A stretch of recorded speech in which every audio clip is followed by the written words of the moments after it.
The day my mother told me I should give up my rightful inheritance to my sister was the day I realized blood doesn't guarantee loyalty.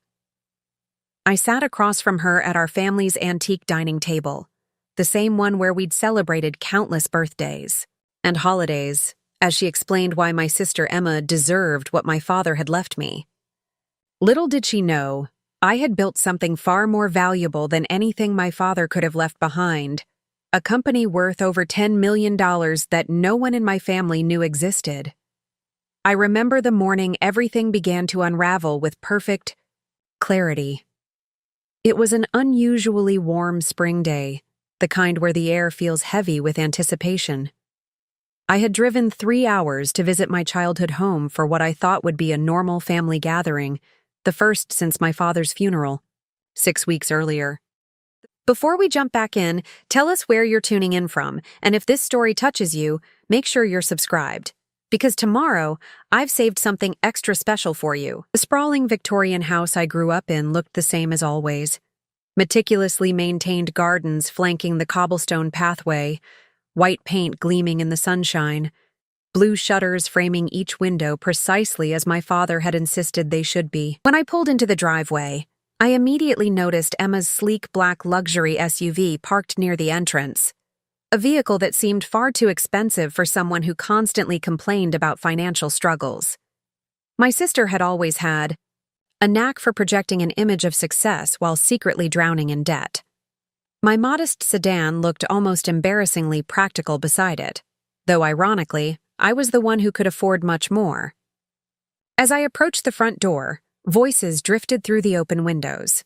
My mother and Emma were deep in conversation, their tones hushed but intense. I hesitated, hand poised to knock, when I caught a fragment that made my blood run cold. "Dad would have wanted me to have it," Emma was saying. "You know how he always understood my situation better than anyone." My mother's response was gentle but firm. "We'll talk to Lily about it when she arrives. I'm sure she'll understand once we explain everything." I stood frozen on the porch, a strange hollowness expanding in my chest. They were discussing me, or, rather, what I owned, what my father had specifically left to me in his will. I considered turning around, driving away, and postponing this conversation until I felt more prepared. But I'd never been one to avoid difficult situations. Taking a deep breath, I knocked firmly on the door. The conversation inside abruptly ceased. Footsteps approached, and then my mother stood before me, her face arranged in a welcoming smile. That didn't quite reach her eyes. "Lily, darling, we were just talking about you," she said, embracing me with the faint scent of her signature perfume enveloping me momentarily. The familiar smell that had once meant comfort now felt cloying, almost suffocating. "I heard," I replied simply, stepping into the foyer. The house smelled of cinnamon and coffee, my mother's standard offering for family discussions. Emma appeared in the archway leading to the living room, her expression carefully neutral. At 35, 2 years my senior, she had always been the more conventionally beautiful sister, tall and willowy with our father's striking blue eyes and our mother's golden hair. Today, she was impeccably dressed in what I recognized as designer clothes, a detail that didn't escape my notice given her supposed financial difficulties. "Hey, Lil," she said, the childhood nickname feeling inappropriate now. "Good drive?" "Fine," I answered, the tension already building between my shoulder blades. "What were you two discussing about me before I arrived?" My directness had always been a source of contention in our family. My father had appreciated it.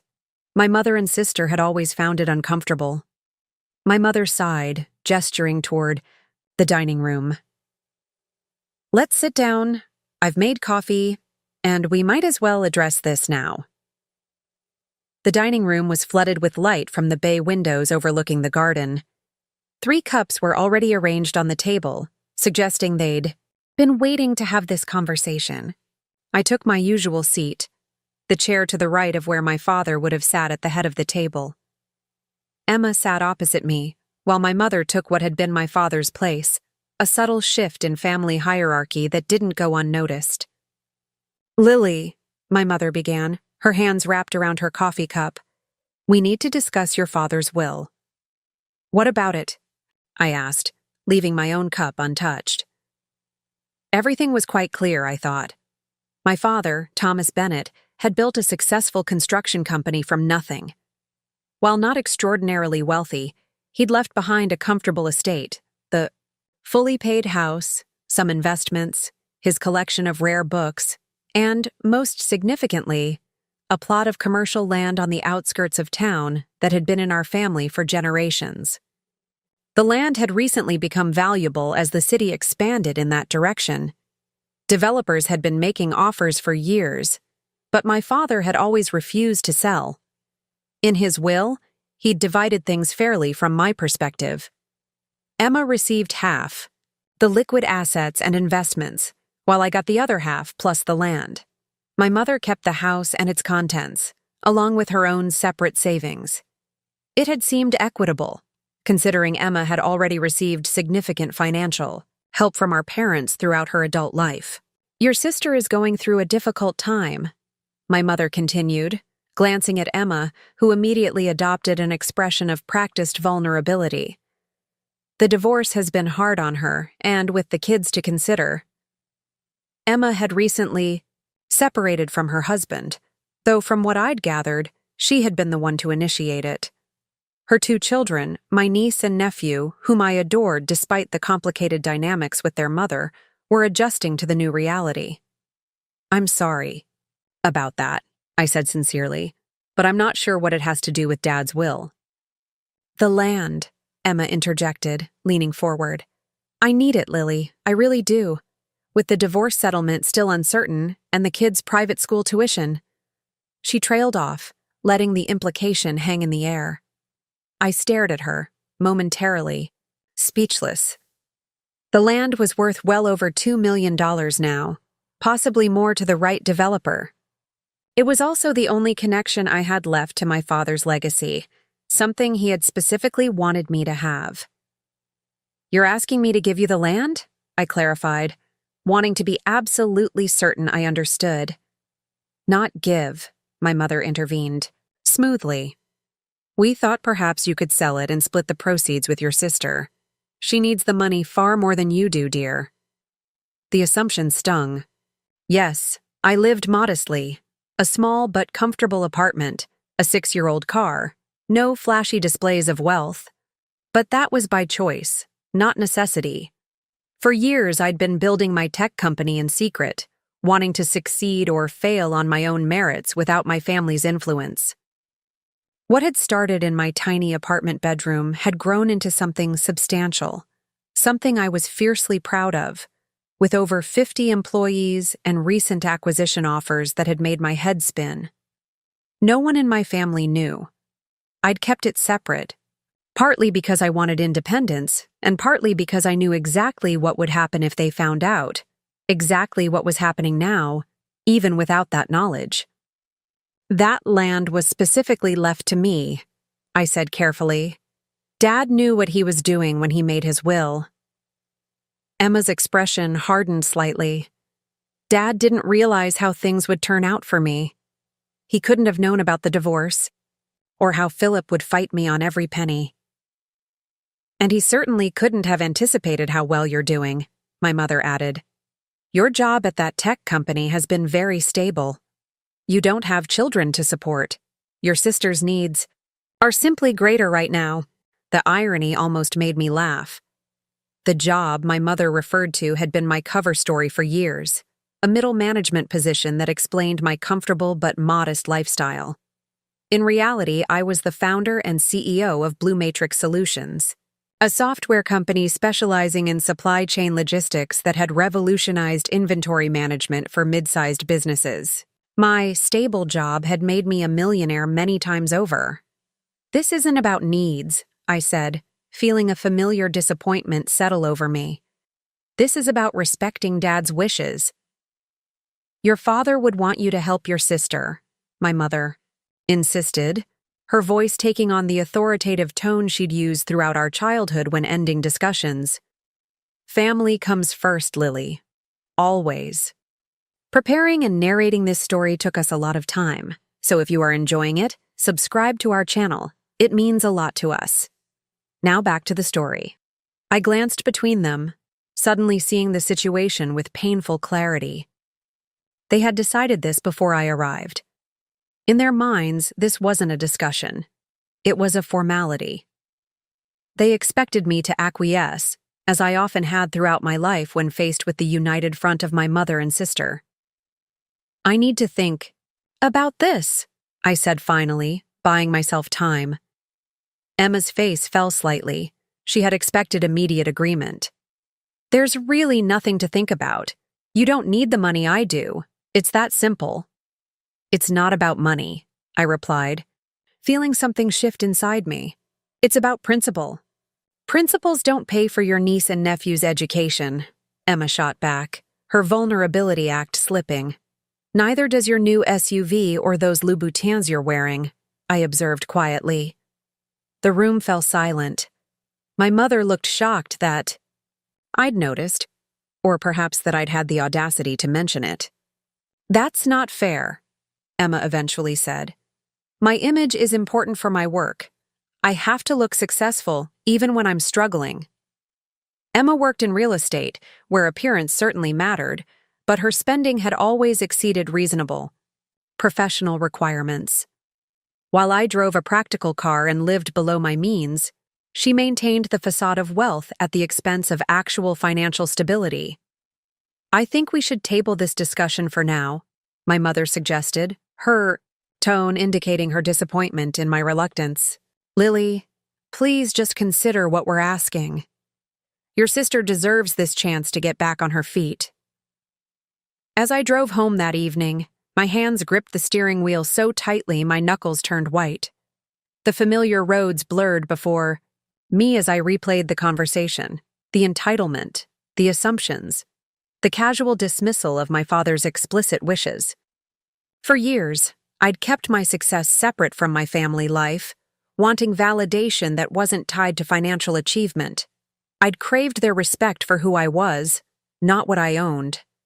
But as the highway stretched before me, I realized I'd been protecting people who wouldn't do the same for me. Maybe it was time the truth came out. Maybe it was time they learned that the daughter they thought needed to sacrifice for her struggling sister had built something more valuable than they could imagine, and had done it entirely on her own. I remember the morning everything began to unravel with perfect clarity. It was an unusually warm spring day, the kind where the air feels heavy with anticipation. I had driven 3 hours to visit my childhood home for what I thought would be a normal family gathering. The first, since my father's funeral 6 weeks earlier. The sprawling Victorian house I grew up in looked the same as always. Meticulously maintained gardens flanking the cobblestone pathway, white paint gleaming in the sunshine, blue shutters framing each window precisely as my father had insisted they should be. When I pulled into the driveway, I immediately noticed Emma's sleek black luxury SUV parked near the entrance. A vehicle that seemed far too expensive for someone who constantly complained about financial struggles. My sister had always had a knack for projecting an image of success while secretly drowning in debt.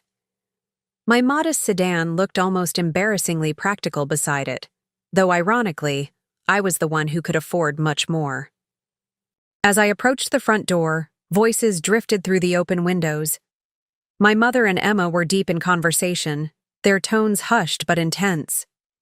I hesitated, hand poised to knock, when I caught a fragment that made my blood run cold. Dad would have wanted me to have it, Emma was saying. You know how he always understood my situation better than anyone. My mother's response was gentle but firm. We'll talk to Lily about it when she arrives. I'm sure she'll understand once we explain everything. I stood frozen on the porch, a strange hollowness expanding in my chest. They were discussing me, or rather what I owned, what my father had specifically left to me in his will. I considered turning around, driving away, and postponing this conversation until I felt more prepared. but I'd never been one to avoid difficult situations. Taking a deep breath, I knocked firmly on the door. The conversation inside abruptly ceased. Footsteps approached, and then my mother stood before me, her face arranged in a welcoming smile that didn't quite reach her eyes.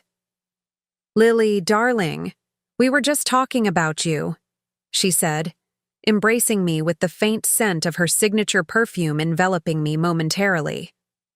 The familiar smell that had once meant comfort now felt cloying, almost suffocating. "I heard," I replied simply, stepping into the foyer. The house smelled of cinnamon and coffee, my mother's standard offering for family discussions. Emma appeared in the archway leading to the living room, her expression carefully neutral. At 35, 2 years my senior, she had always been the more conventionally beautiful sister, tall and willowy with our father's striking blue eyes and our mother's golden hair. Today she was impeccably dressed in what I recognized as designer clothes, a detail that didn't escape my notice given her supposed financial difficulties. "Hey, Lil," she said, the childhood nickname feeling inappropriate now. "Good drive?" "Fine," I answered, the tension already building between my shoulder blades. "What were you two discussing about me before I arrived?" My directness had always been a source of contention in our family. My father had appreciated it. My mother and sister had always found it uncomfortable. My mother sighed, gesturing toward the dining room. "Let's sit down.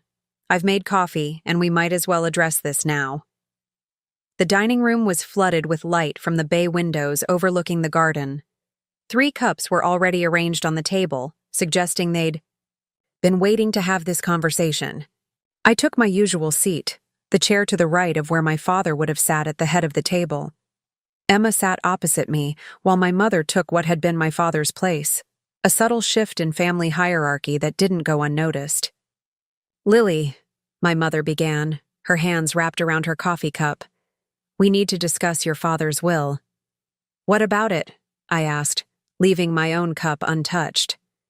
Everything was quite clear, I thought. My father, Thomas Bennett, had built a successful construction company from nothing.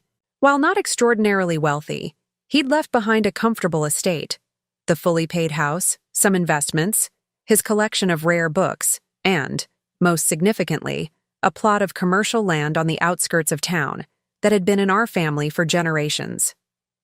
The land had recently become valuable as the city expanded in that direction.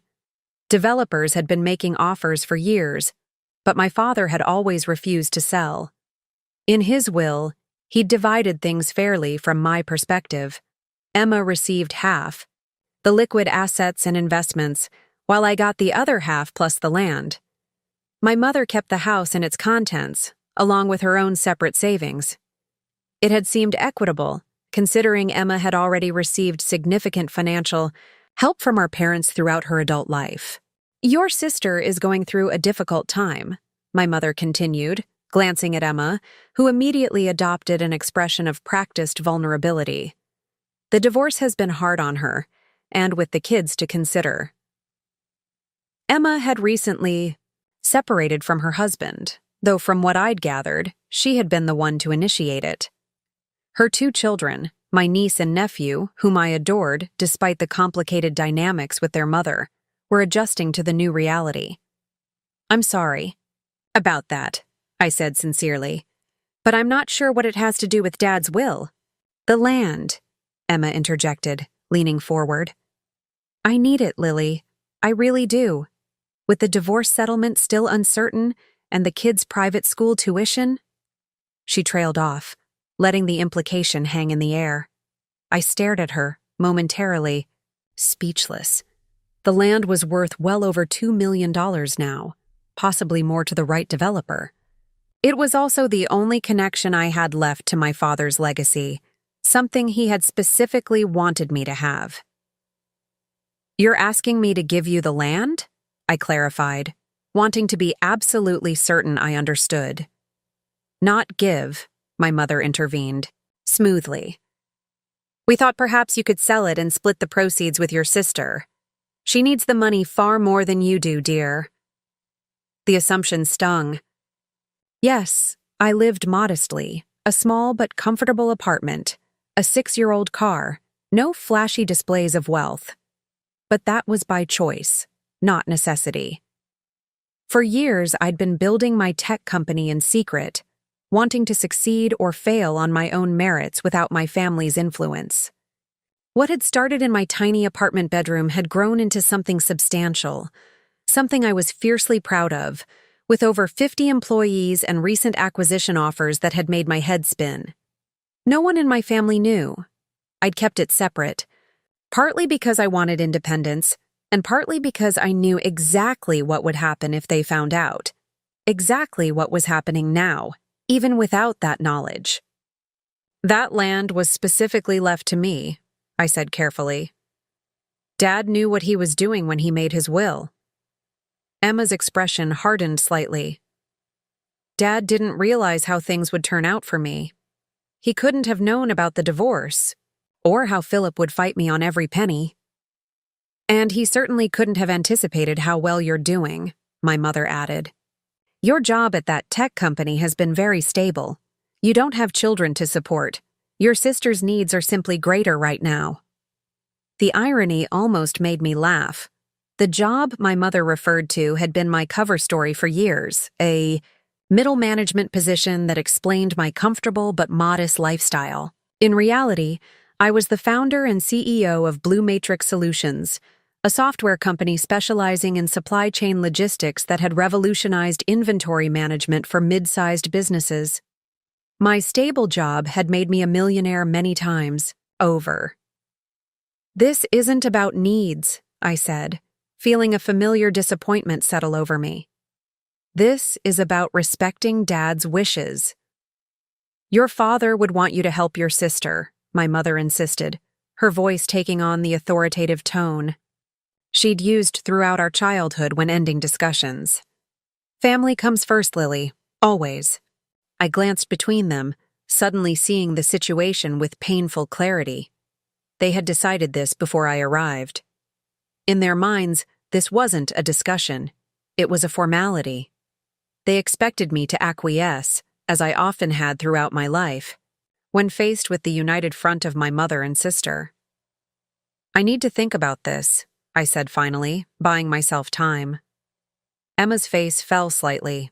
She had expected immediate agreement. There's really nothing to think about. You don't need the money, I do. It's that simple. It's not about money, I replied, feeling something shift inside me. It's about principle. Principles don't pay for your niece and nephew's education. Emma shot back, her vulnerability act slipping. Neither does your new SUV or those Louboutins you're wearing, I observed quietly. The room fell silent. My mother looked shocked that I'd noticed, or perhaps that I'd had the audacity to mention. That's not fair, Emma eventually said. My image is important for my work. I have to look successful, even when I'm struggling. Emma worked in real estate, where appearance certainly mattered, but her spending had always exceeded reasonable, professional requirements. While I drove a practical car and lived below my means, she maintained the facade of wealth at the expense of actual financial stability. I think we should table this discussion for now, my mother suggested, her tone indicating her disappointment in my reluctance. Lily, please just consider what we're asking. Your sister deserves this chance to get back on her feet. As I drove home that evening, my hands gripped the steering wheel so tightly my knuckles turned white. The familiar roads blurred before me as I replayed the conversation. The entitlement, the assumptions, the casual dismissal of my father's explicit wishes. For years, I'd kept my success separate from my family life, wanting validation that wasn't tied to financial achievement. I'd craved their respect for who I was, not what I owned. But as the highway stretched before me, I realized I'd been protecting people who wouldn't do the same for me. Maybe it was time the truth came out. Maybe it was time they learned that the daughter they thought needed to sacrifice for her struggling sister had built something more valuable than they could imagine. and had done it entirely on her own. The following week was a blur of activity at Blue Matrix. We were in the final stages of launching our new inventory prediction algorithm, something that had taken my team nearly 2 years to perfect. The office buzzed with the particular energy that comes with being on the verge of something revolutionary. To my employees, I was Lily Bennett, hands-on CEO who worked alongside them, not above them. Here, I wasn't the quiet, accommodating daughter, or the less favored sister. I was respected for my vision, my technical expertise, and my leadership. "The beta testing results are incredible," said Dominic, my chief technology officer, as we reviewed the data in the conference room. The wall of windows behind him revealed the Seattle skyline, the Space Needle visible in the distance through a rare break in the clouds. "Client satisfaction is at 98%. I've never seen numbers like this." I allowed myself a small smile of satisfaction. "The team deserves all the credit. They've poured everything into this project." "True, but they wouldn't have done it without your direction," Dominic countered. He'd been with me almost from the beginning, one of the few people who knew about my family situation, or lack thereof in my professional life. "Any word from Wentworth Capital about their acquisition offer?" I shook my head. "I've asked for some time to consider. $12 million is tempting, but you built this from nothing, and it's more than just a payday," he finished for me. He understood, perhaps better than anyone, what Blue Matrix represented to me. It wasn't just a successful company. It was proof that I could create something significant entirely on my own terms. No family connections, no inheritance to get started. Just hard work, vision, and persistence. My phone buzzed with an incoming call, Emma's name flashing on the screen. I silenced it. The third call from her I'd ignored this week. "Family?" Dominic asked, noticing my expression. "My sister," I confirmed. "Still trying to convince me to hand over my inheritance." Dominic shook his head. "When are you going to tell them about all this?" He gestured around us at the sleek office space that occupied half a floor in one of Seattle's premier business towers. "I don't know," I admitted.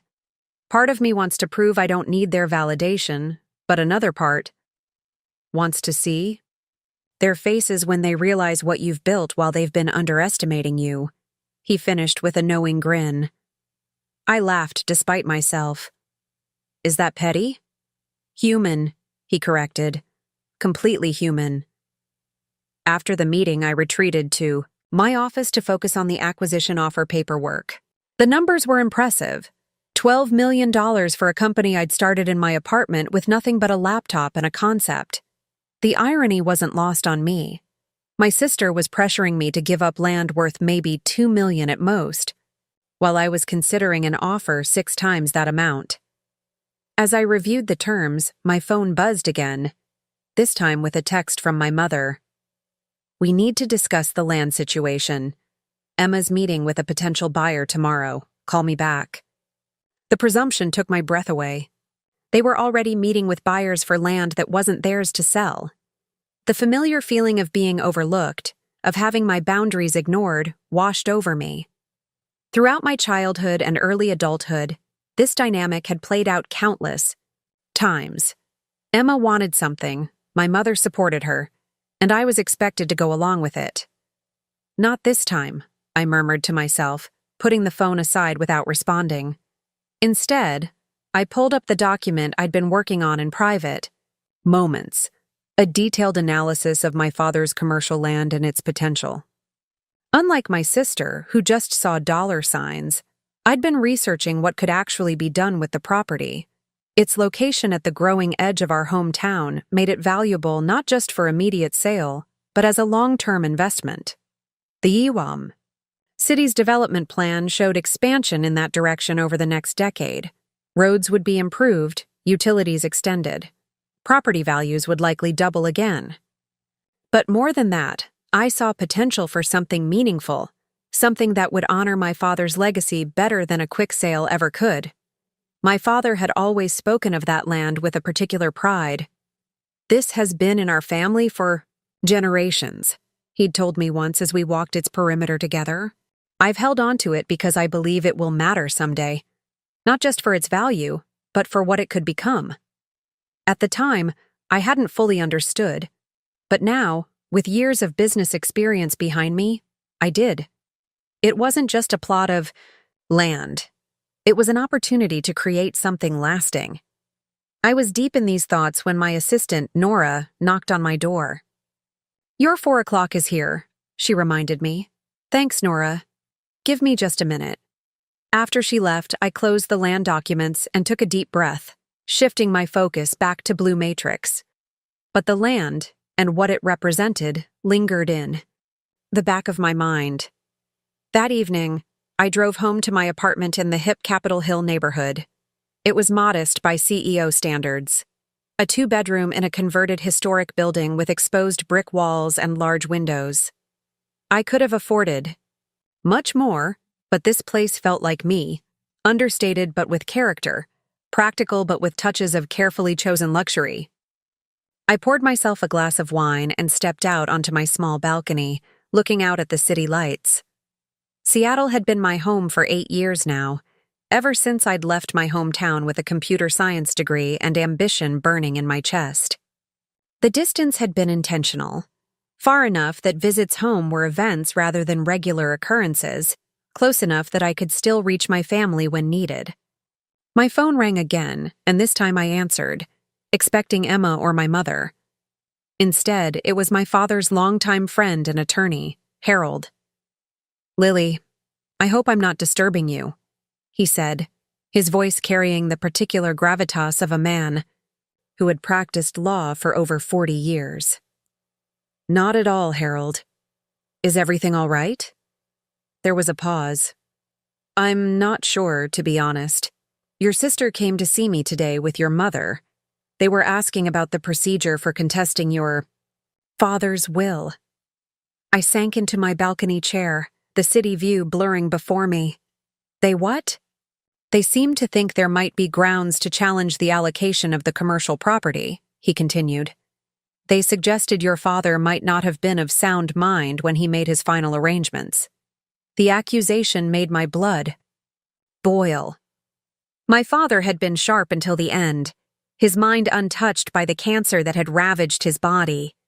For them to suggest otherwise was not just insulting, it was a desecration of his memory. "That's absurd," I said tightly. "Dad knew exactly what he was doing." "I agree completely," Harold assured me, "and I told them as much. The will is airtight, Lily. Thomas was very specific about his wishes, and we documented everything meticulously. But I thought you should know they're considering this route." "Thank you for telling me," I managed, my mind racing. After hanging up, I sat in stunned silence. They were willing to claim my father had been mentally incompetent just to get their hands on the land. The depth of their entitlement, their willingness to tarnish his memory for financial gain, struck me as a betrayal far worse than I'd imagined. In that moment, something hardened within me. The last threads of my hesitation about confronting them snapped.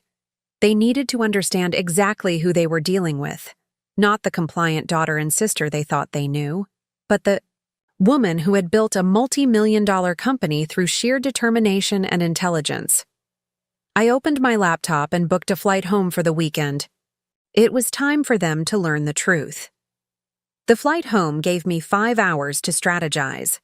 As the plane cruised at 30,000 feet, I found myself rehearsing different versions of the conversation to come. Should I reveal everything at once? Start with subtle hints? Present documentation of my company's success? Each scenario played out differently in my mind, but all ended with the same image. My mother and sister finally seeing me, truly seeing me, for perhaps the first time. When I landed Friday evening, I rented a car rather than asking anyone to pick me up. The autonomy felt important. I checked into the Riverdale Hotel downtown instead of staying at my mother's house as I normally would. The surprise visit was tactical. I'd texted only that I'd be in town for the weekend and wanted to meet to resolve the inheritance situation. Words I knew would ensure their attendance. Saturday morning, I woke early and went for a run through Westridge Park, the sprawling green space where I'd spent countless hours as a child. The familiar paths helped clear my head, the rhythm of my footfalls on packed earth grounding me in my purpose. By the time I returned to my hotel room to shower and prepare, I felt centered and resolute. I had arranged to meet them at a private room in Castellanos, an upscale restaurant where business meetings often took place. Neutral territory where we would all be compelled to maintain certain decorum. I arrived 20 minutes early, dressed in what Dominic called my CEO armor. A perfectly tailored charcoal suit, crisp white shirt, and the subtle ruby earrings that had been my first significant purchase after Blue Matrix turned profitable.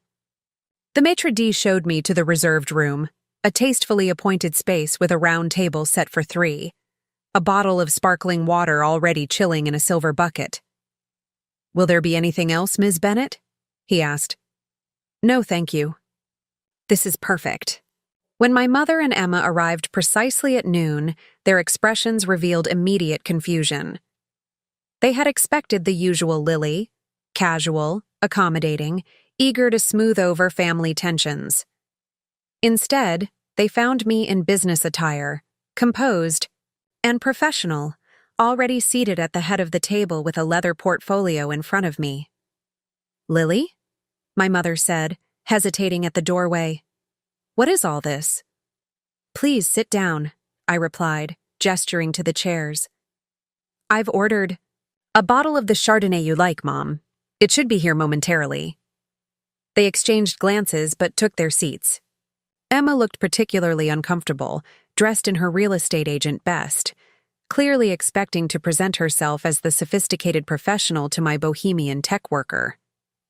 "You said you wanted to discuss the inheritance," Emma began, cutting straight to her priority. "I do," I confirmed. "But first, I'd like to talk about Dad." My mother's expression softened slightly. "What about him, dear?" "About his mental state when he made his will." My voice remained calm, but I allowed an edge of steel to enter it. "Harold called me. He told me you're planning to contest the will by claiming Dad wasn't of sound mind." Emma had the grace to look momentarily abashed before her features hardened. "We're exploring our options. The distribution wasn't fair, given my current circumstances." "Dad was perfectly lucid until the end," I said quietly. "You know that. We all do." "People with terminal illnesses often experience confusion," my mother countered, her tone gentle but firm. "Your father wasn't himself in those last months." The waiter arrived with the wine, momentarily pausing our conversation. After he'd poured and departed, I looked directly at my mother. "That's a lie," I said simply, "and we both know it. Dad's mind was sharp until the last week. He discussed business with me 3 days before he finalized his will." "Business?" Emma scoffed. "What would Dad discuss with you about business? You work in middle management at a tech company. He built his construction firm from nothing." The perfect opening. I took a sip of water, allowing the moment to stretch. "That's not entirely accurate," I finally said. My mother frowned. "What do you mean, Lily?"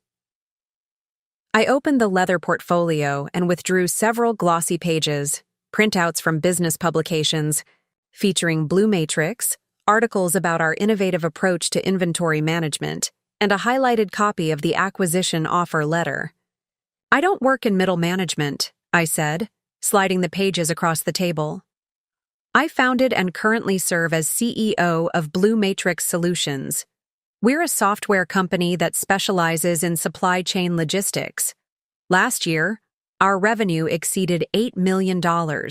Last month, we received an acquisition offer for $12 million. The silence that followed was profound. My mother picked up the nearest article, her eyes widening as she read.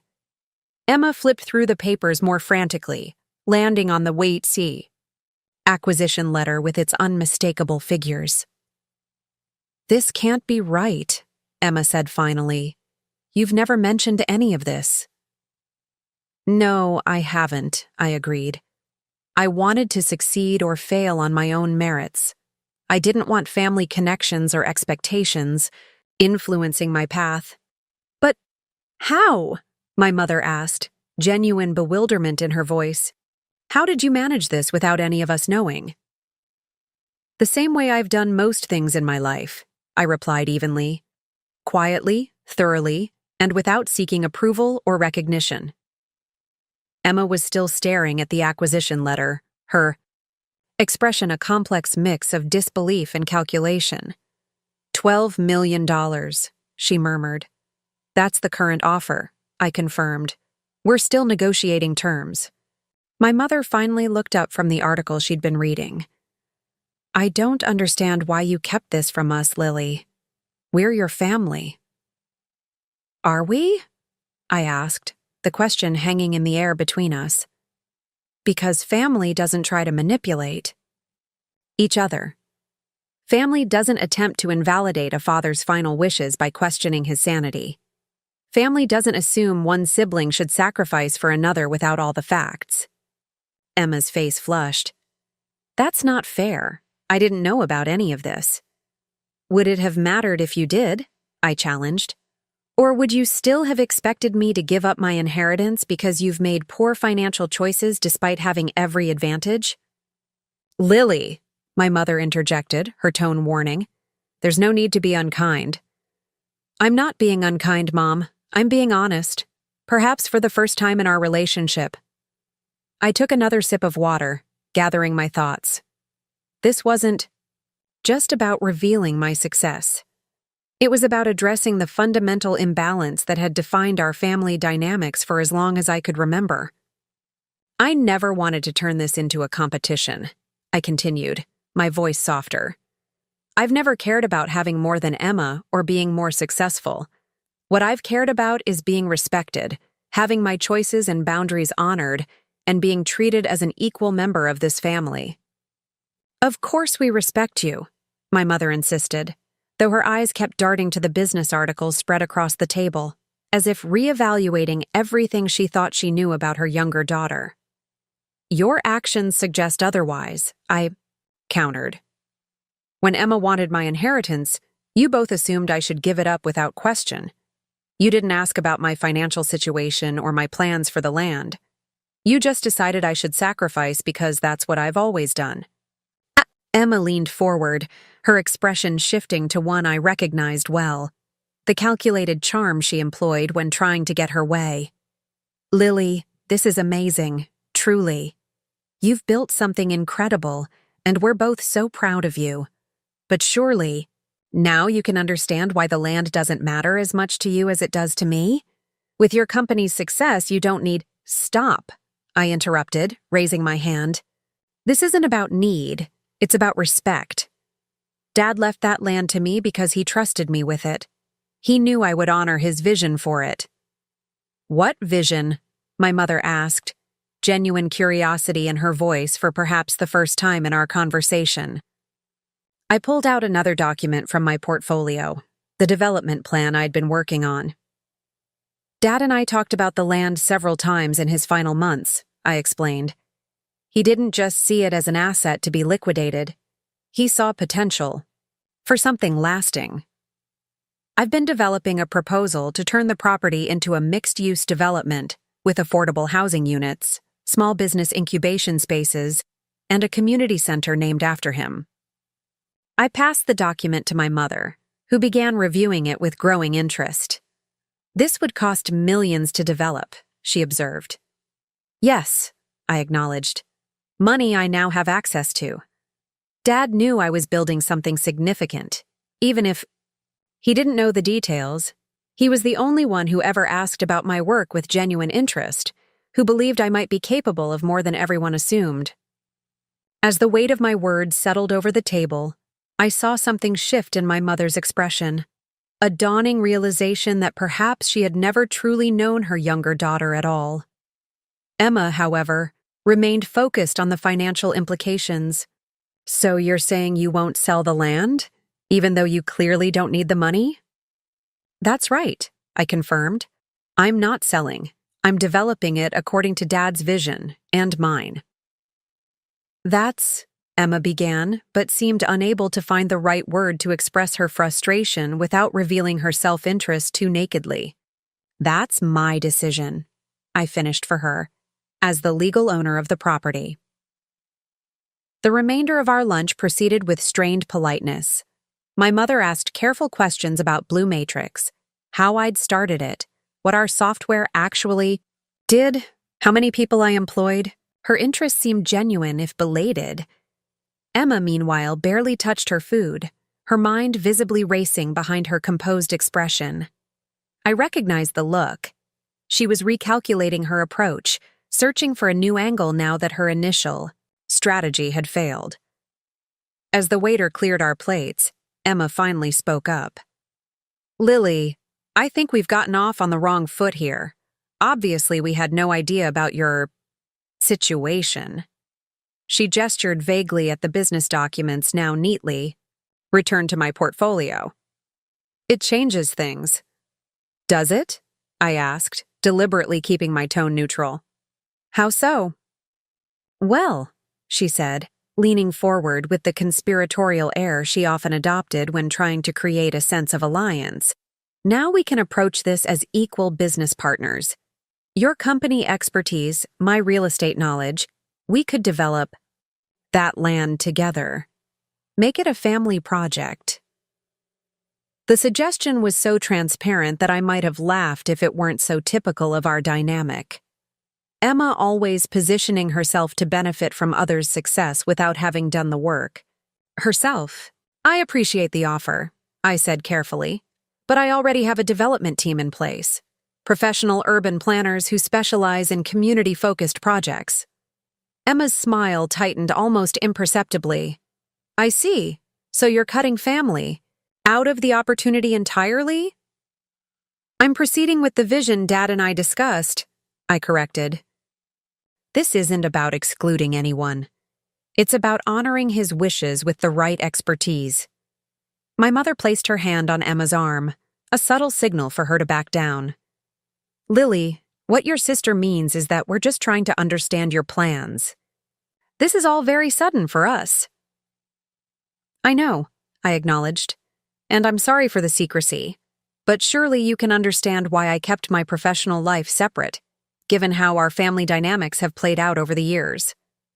My mother had the grace to look slightly uncomfortable at that. Perhaps we should all take some time to process this new information, she suggested. It's a lot to take in.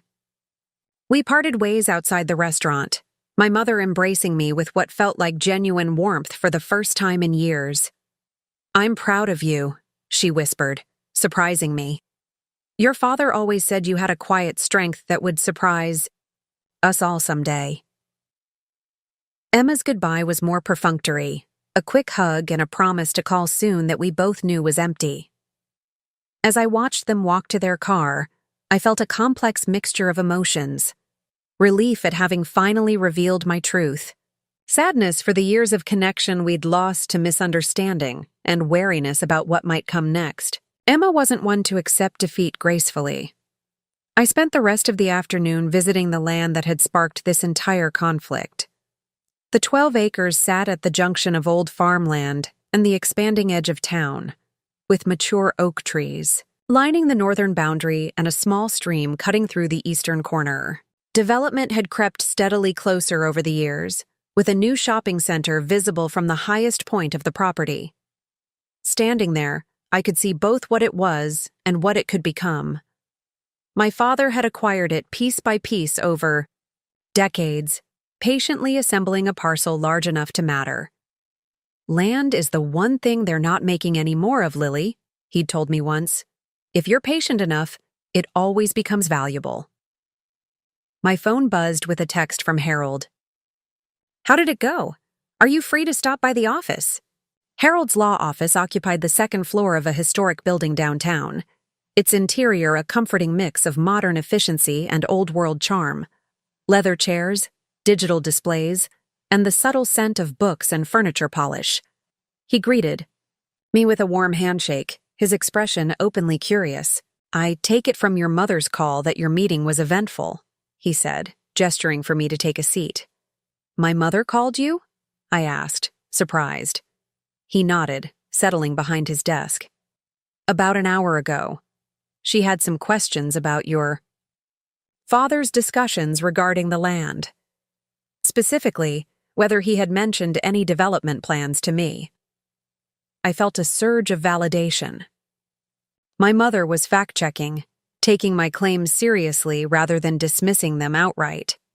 "What did you tell her?" "The truth," Harold said simply. "That Thomas had indeed spoken to me about his hopes for the property. That he believed you would be the one to realize its potential, given your business acumen. His words, not mine. Though I now understand them better." He gave me a pointed look. "Your secret is out, I take it?" I nodded. It was time. "Good," he said with satisfaction. "Thomas would be pleased. He never said anything specific, out of respect for your privacy, but he hinted more than once that you were building something significant. Said he recognized in you the same determination he'd had when starting his own company." This was news to me. "He knew?" "He suspected," Harold clarified. He was very proud, even without knowing the details. The knowledge that my father had seen me, truly seen me, even when I thought I was keeping secrets, brought unexpected tears to my eyes. I blinked them away quickly, but not before Harold noticed. "He loved you both equally, you know," he said, gently. "But he understood that you and Emma needed different things from him. Emma needed constant reassurance. You needed space to grow and prove yourself." We spent the next hour discussing the legal aspects of my development plans. Harold had already reviewed the preliminary proposal I'd sent him weeks earlier and offered valuable insights about local zoning regulations and community board priorities. As we wrapped up, he handed me a sealed envelope. "Thomas asked me to give you this if the land ever became a point of contention," he explained. He anticipated that Emma might struggle with his decision. I stared at the envelope, my father's handwriting instantly recognizable, my name written in his neat architectural lettering. "Thank you," I managed, tucking it carefully into my bag. Outside, the afternoon had given way to early evening. The streets of my hometown quieter now as shops closed and restaurants prepared for the dinner rush. I walked aimlessly, processing everything that had happened, before finding myself at Riverside Park where my father had often taken me as a child. I found a bench overlooking the water and finally opened his letter.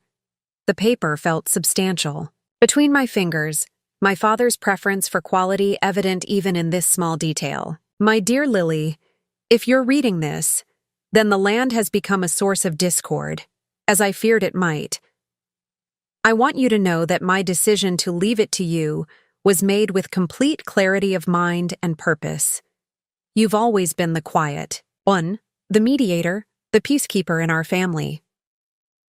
Too often, that role has meant your own desires and needs were overlooked. Emma has a wonderful heart, but has never quite learned to stand on her own feet. Your mother, God bless her, has always found it easier to give in to the louder voice, rather than listen for the quieter wisdom. The land represents possibility.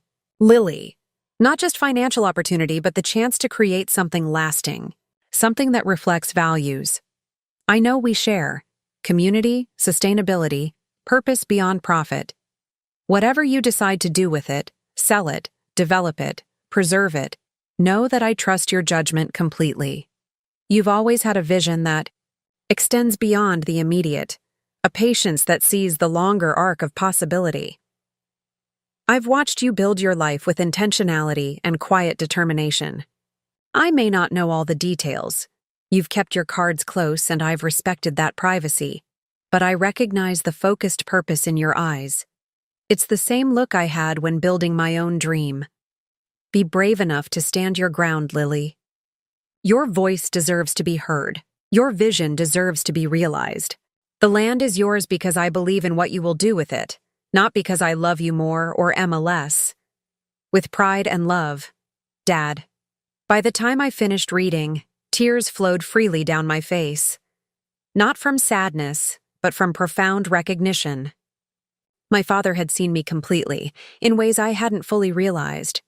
He had given me the land not despite my quiet nature, but because of it. Because he trusted the careful, thoughtful way I approached everything in my life. As the sun began to set over the river, casting golden light across the water, I made a decision. I would proceed with the development plans, creating something that honored not just my father's memory, but the values we shared. And I would do it unapologetically, no longer hiding my success or diminishing my achievements to make others comfortable. My phone buzzed again, Emma calling. I let it go to voicemail, not yet ready for whatever new approach she might attempt. Tomorrow would be soon enough to face the next phase of this family drama. Tonight was for sitting with my father's words, for allowing myself to feel fully seen and understood by him, even if that understanding had come too late for us to share it in person. The river flowed steadily onward, unchanging yet never the same from moment to moment. Like family bonds, I thought, constant yet evolving, shaped by currents both seen and unseen. The water caught the last rays of sunlight, transformed briefly into ribbons of fire before fading into twilight blue. I tucked my father's letter carefully back into my bag and rose from the bench, feeling both lighter and more grounded than I had in years. Whatever came next, I would face it with the quiet strength my father had recognized in me all along. I returned to Seattle the following day with renewed purpose, my father's letter safely tucked into the inner pocket of my laptop bag. The flight gave me time to reflect on next steps, both for Blue Matrix and for the development project back home. By the time we touched down at SeaTac, I had sketched out a rough timeline and identified the key decisions that needed to be made. Monday morning, I gathered my executive team for a meeting I'd been postponing for weeks.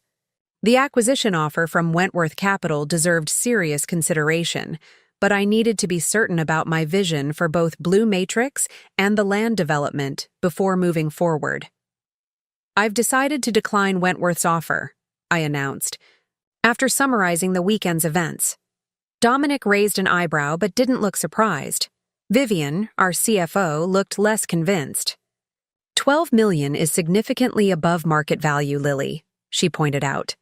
Their eagerness suggests they see potential we might be underestimating. Or they recognize what we've built has value beyond the immediate financials, I countered. The technology we've developed for inventory prediction has applications we've only begun to explore. Dominic leaned forward.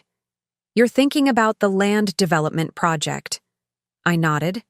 The software we built to manage supply chains could be adapted to coordinate sustainable community development.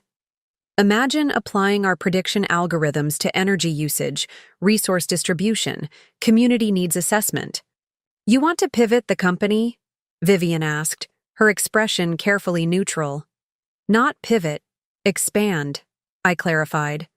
Our core business remains supply chain management software, but I want to create a subsidiary focused on smart community development, using our existing technology as the foundation. The discussion that followed was robust, with legitimate concerns raised about resource allocation, market positioning, and the challenges of entering a new sector. But by the end of the 2-hour meeting, a tentative consensus had emerged. We would counter Wentworth's acquisition offer with a proposal for strategic investment instead, funding that would allow us to create the new division while maintaining control of the company. I'll need you to lead the core business operations more directly, I told Dominic afterward. I'll be splitting my time between Seattle and back home until the development project is properly launched. You're sure about this? He asked. It's a lot to take on, especially with your family situation still unresolved. I'm sure, I said, thinking of my father's letter. This feels right, combining what I've built here with his legacy there, creating something meaningful from both. Over the next few weeks, I threw myself into detailed planning. I hired an architect who specialized in sustainable community design, retained a local urban planning consultant, and began preliminary discussions with the town council about zoning variances we would need. The project was ambitious: a mixed-use development featuring affordable housing, green spaces, small business incubators, and a community center that would offer educational programs focused on technology and entrepreneurship. I returned to my Maudiyai hometown every other weekend, staying at the Riverdale Hotel rather than my mother's house. Maintaining professional boundaries seemed important as the project took shape. My mother had reached out several times, her tone more respectful than I could ever remember. She seemed genuinely interested in my plans for the land, even offering to introduce me to several influential council members she knew through her volunteer work. Emma, however, remained conspicuously silent for nearly a month. I knew better than to believe she had accepted the situation. Her absence from family discussions about the project likely meant she was plotting a new approach. I didn't have to wait long to find out what it was. It was a Thursday evening in early autumn when I received an unexpected call from Brady Sullivan, the mayor of our hometown and an old family friend. "Lily, hope I'm not catching you at a bad time," he began, his typically jovial voice uncharacteristically tentative. "Not at all, Brady. What can I do for you?" There was a pause. "Well, it's about your development proposal. I've been approached by another interested party who has concerns about the project's direction." My grip tightened on the phone. "Let me guess. My sister?" "Emma did reach out, yes," he confirmed. "She's suggesting that the development might not be in line with your father's wishes for the community. She's gathered some support from neighbors who are worried about increased traffic and changes to the area's character." It was a clever move, I had to admit. Emma knew she couldn't challenge the inheritance directly, so she was attempting to create political obstacles instead, using community concerns as a proxy for her own interests. "Brady, I'd be happy to meet with any concerned residents," I offered. "The project is designed specifically to enhance the community, not disrupt it. We've incorporated substantial green space, traffic mitigation measures, and architectural elements that complement the existing neighborhood." "That's good to hear," he said, sounding relieved. "Actually, there's a town council meeting next Tuesday. It might be helpful if you could present your plans directly. Address some of these concerns head on."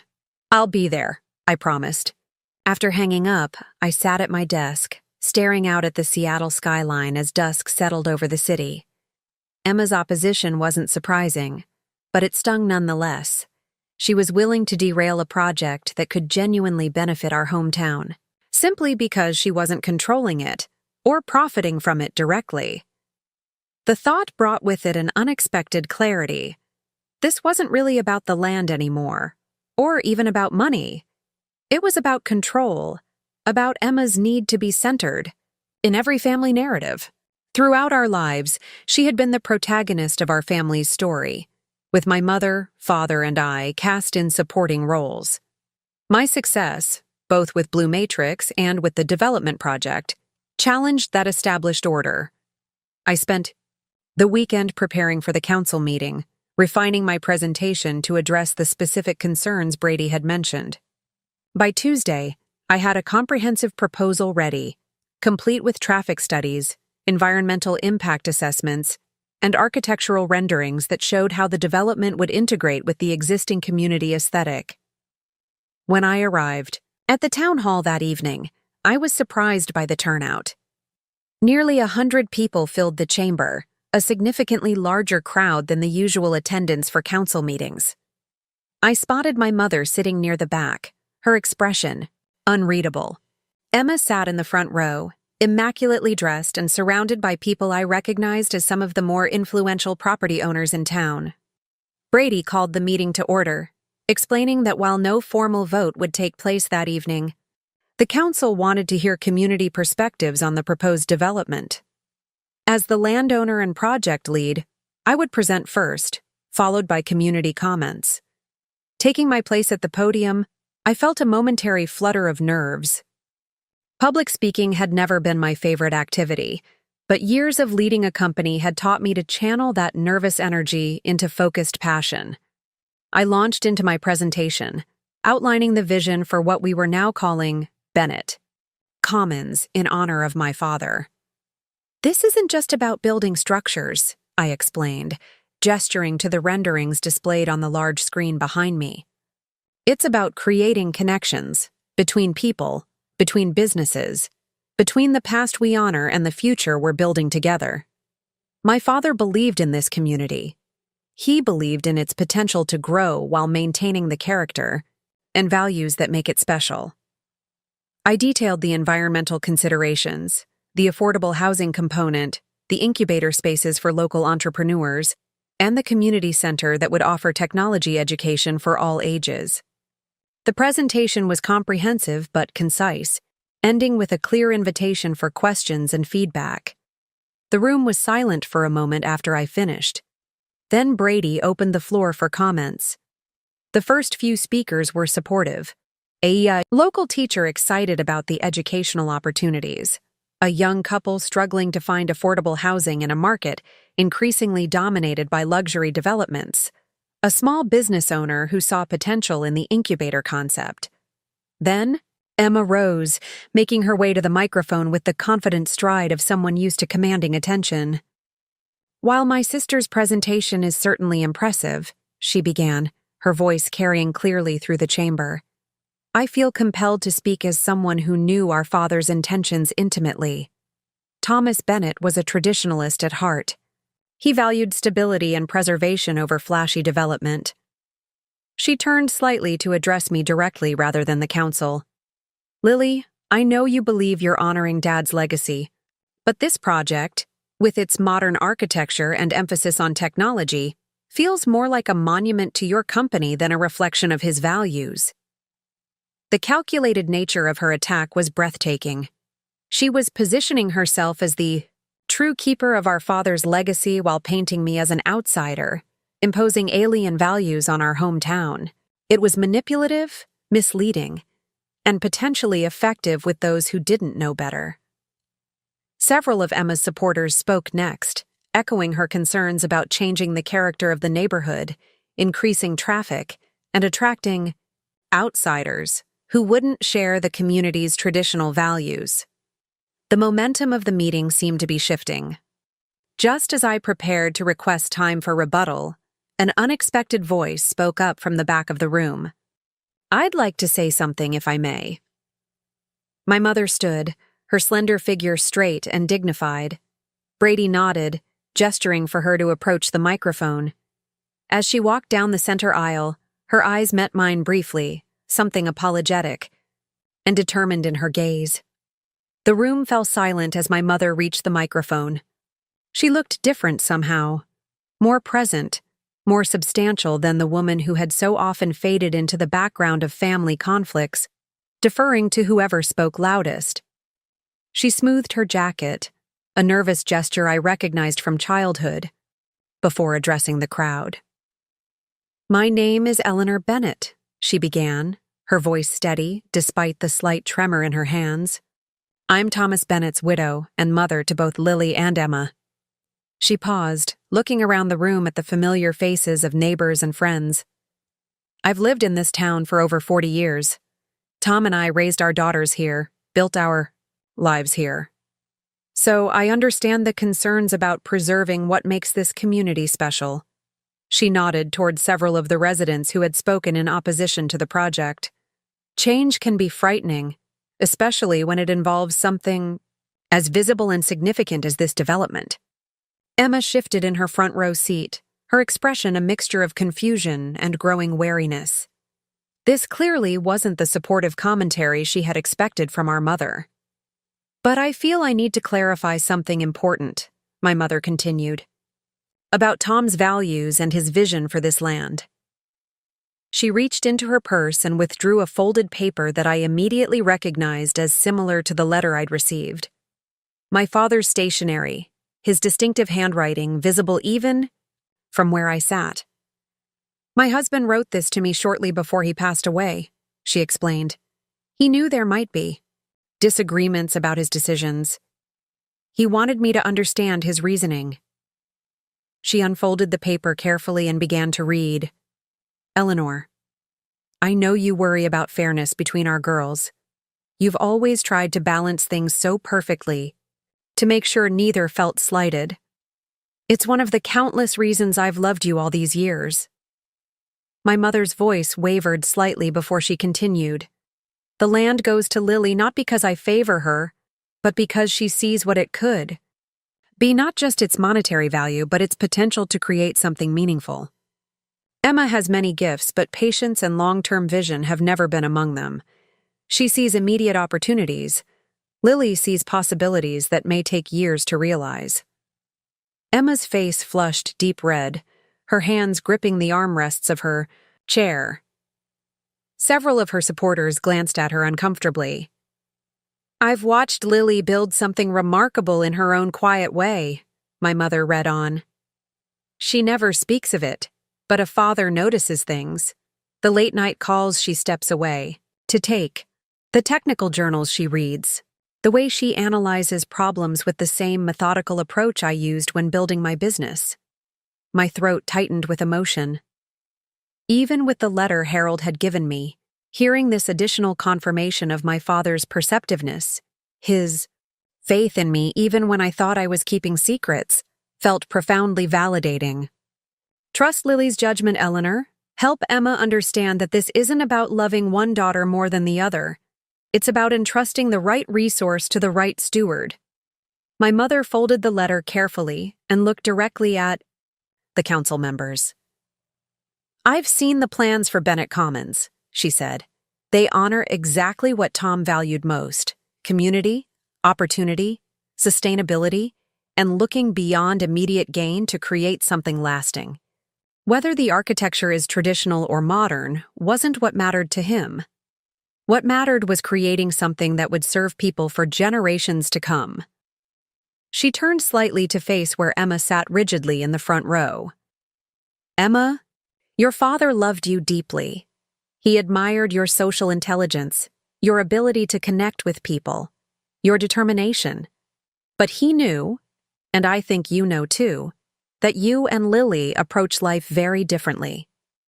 He made his decision not to hurt you, but to ensure his legacy would be stewarded in the way he believed was best. The silence in the room was absolute as my mother returned to her seat. Brady cleared his throat, clearly trying to find the right words to move the meeting forward after such an unexpected and personal moment. Thank you, Mrs. Bennett, he said finally. Would anyone else like to speak? Several hands went up, but Emma was already on her feet, striding toward the exit. She pushed through the double doors without looking back, the heavy thud of their closing punctuating her departure. The remainder of the meeting took on a different tone. While some residents still expressed concerns about specific aspects of the project, traffic patterns, construction disruption, architectural details, the fundamental challenge to my right to develop the land had evaporated with my mother's testimony. By the meeting's end, I had agreed to several reasonable modifications to address community concerns. Brady and the council members seemed satisfied with the compromises, scheduling a formal vote for the following month that would allow the project to move forward if approved. As the crowd dispersed, I made my way to where my mother sat, still, holding my father's letter in her hands. Thank you, I said simply, taking the seat beside her. She smiled, a tired but genuine expression.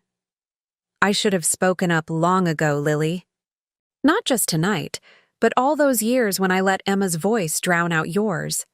When I assumed your quietness meant you needed less attention, less support. Why now? I asked gently. She sighed, smoothing the letter with her fingertips. After our lunch, I couldn't stop thinking about how little I knew about your life, your real life, not the version you presented to the family. It made me wonder what else I might have missed by never looking beneath the surface. She described visiting Harold's office, asking pointed questions about my father's final wishes, and finally receiving the letter she'd read aloud. Tom and I didn't always communicate well about difficult things, she admitted.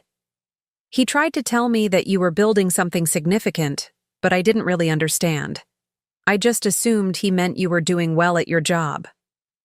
You couldn't have known, I assured her. I could have asked, she countered.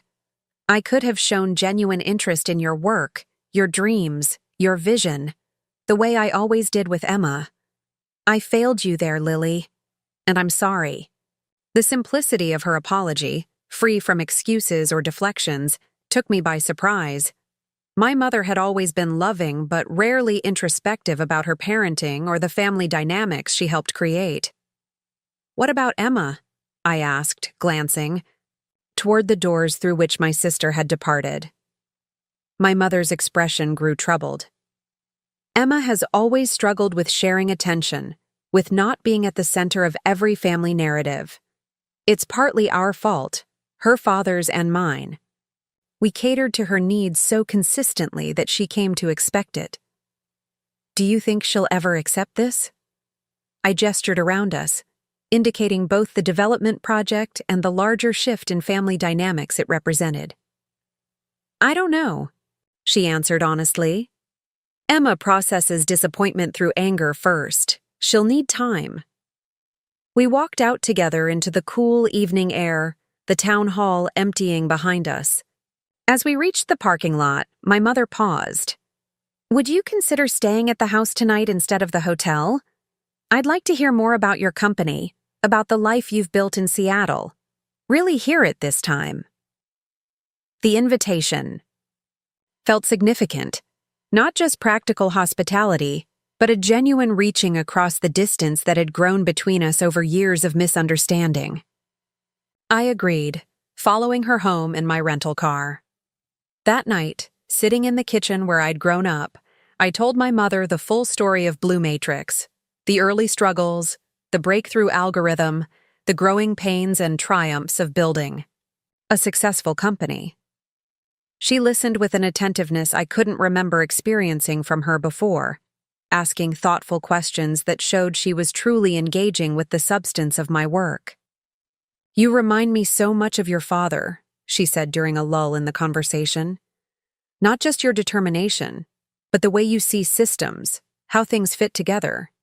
He could walk into a half-built structure and immediately visualize the finished building, understand how each component contributed to the whole.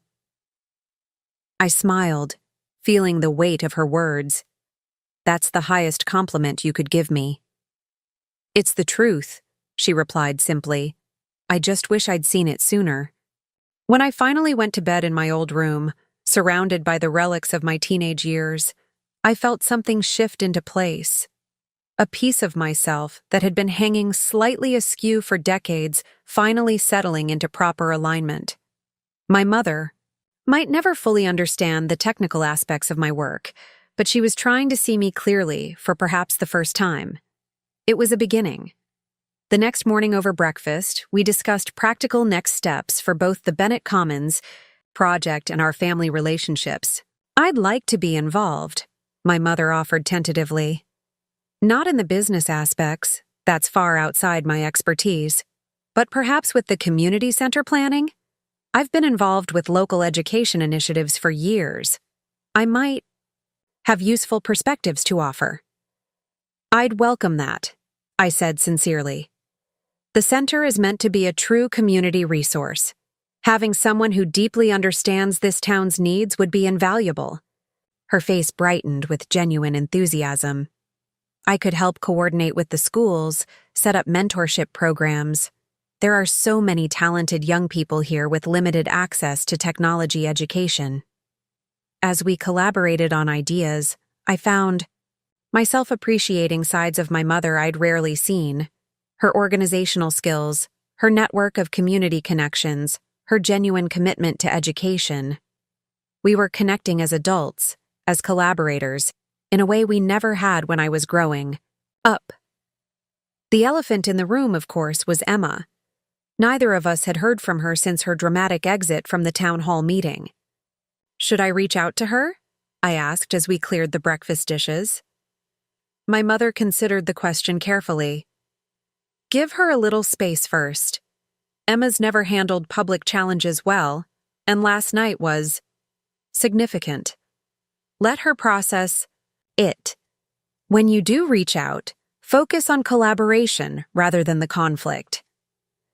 I nodded, appreciating the insight. As much as Emma's behavior had hurt and frustrated me over the years, she was still my sister.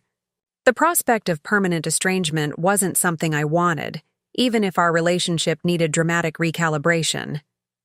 The weeks that followed were some of the busiest and most productive of my life. With the town council's approval secured, unanimous vote that came through exactly as Brady had predicted, Bennett Commons moved from concept to actual development.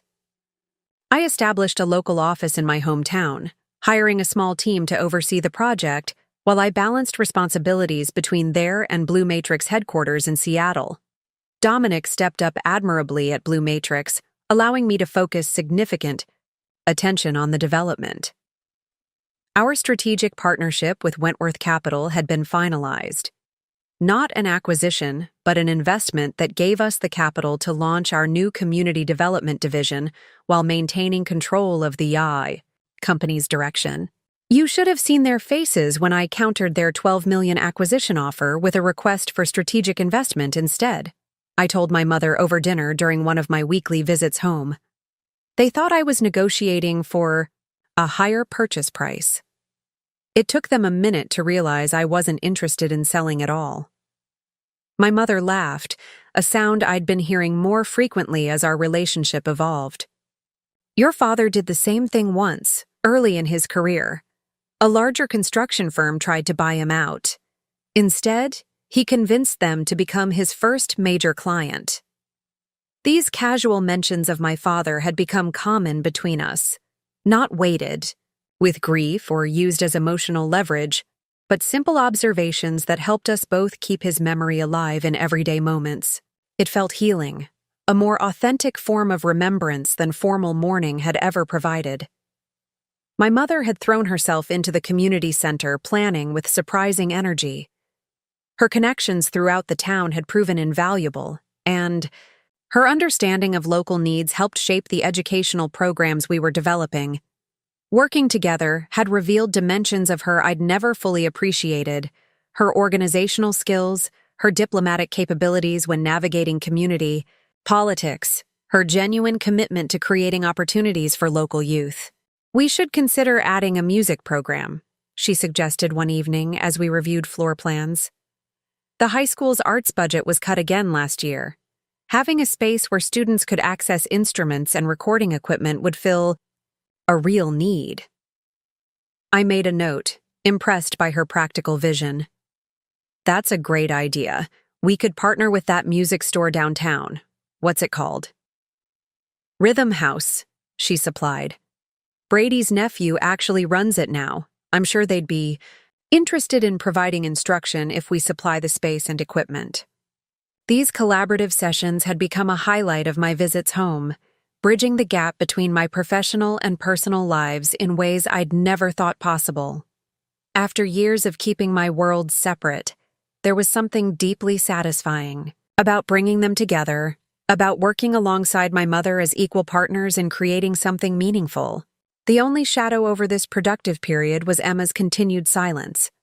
Despite several attempts to reach out, calls, texts, even a handwritten note, she remained determinedly uncommunicative. My mother had occasional contact with her, brief conversations focused primarily on my niece and nephew, but even those were strained and superficial.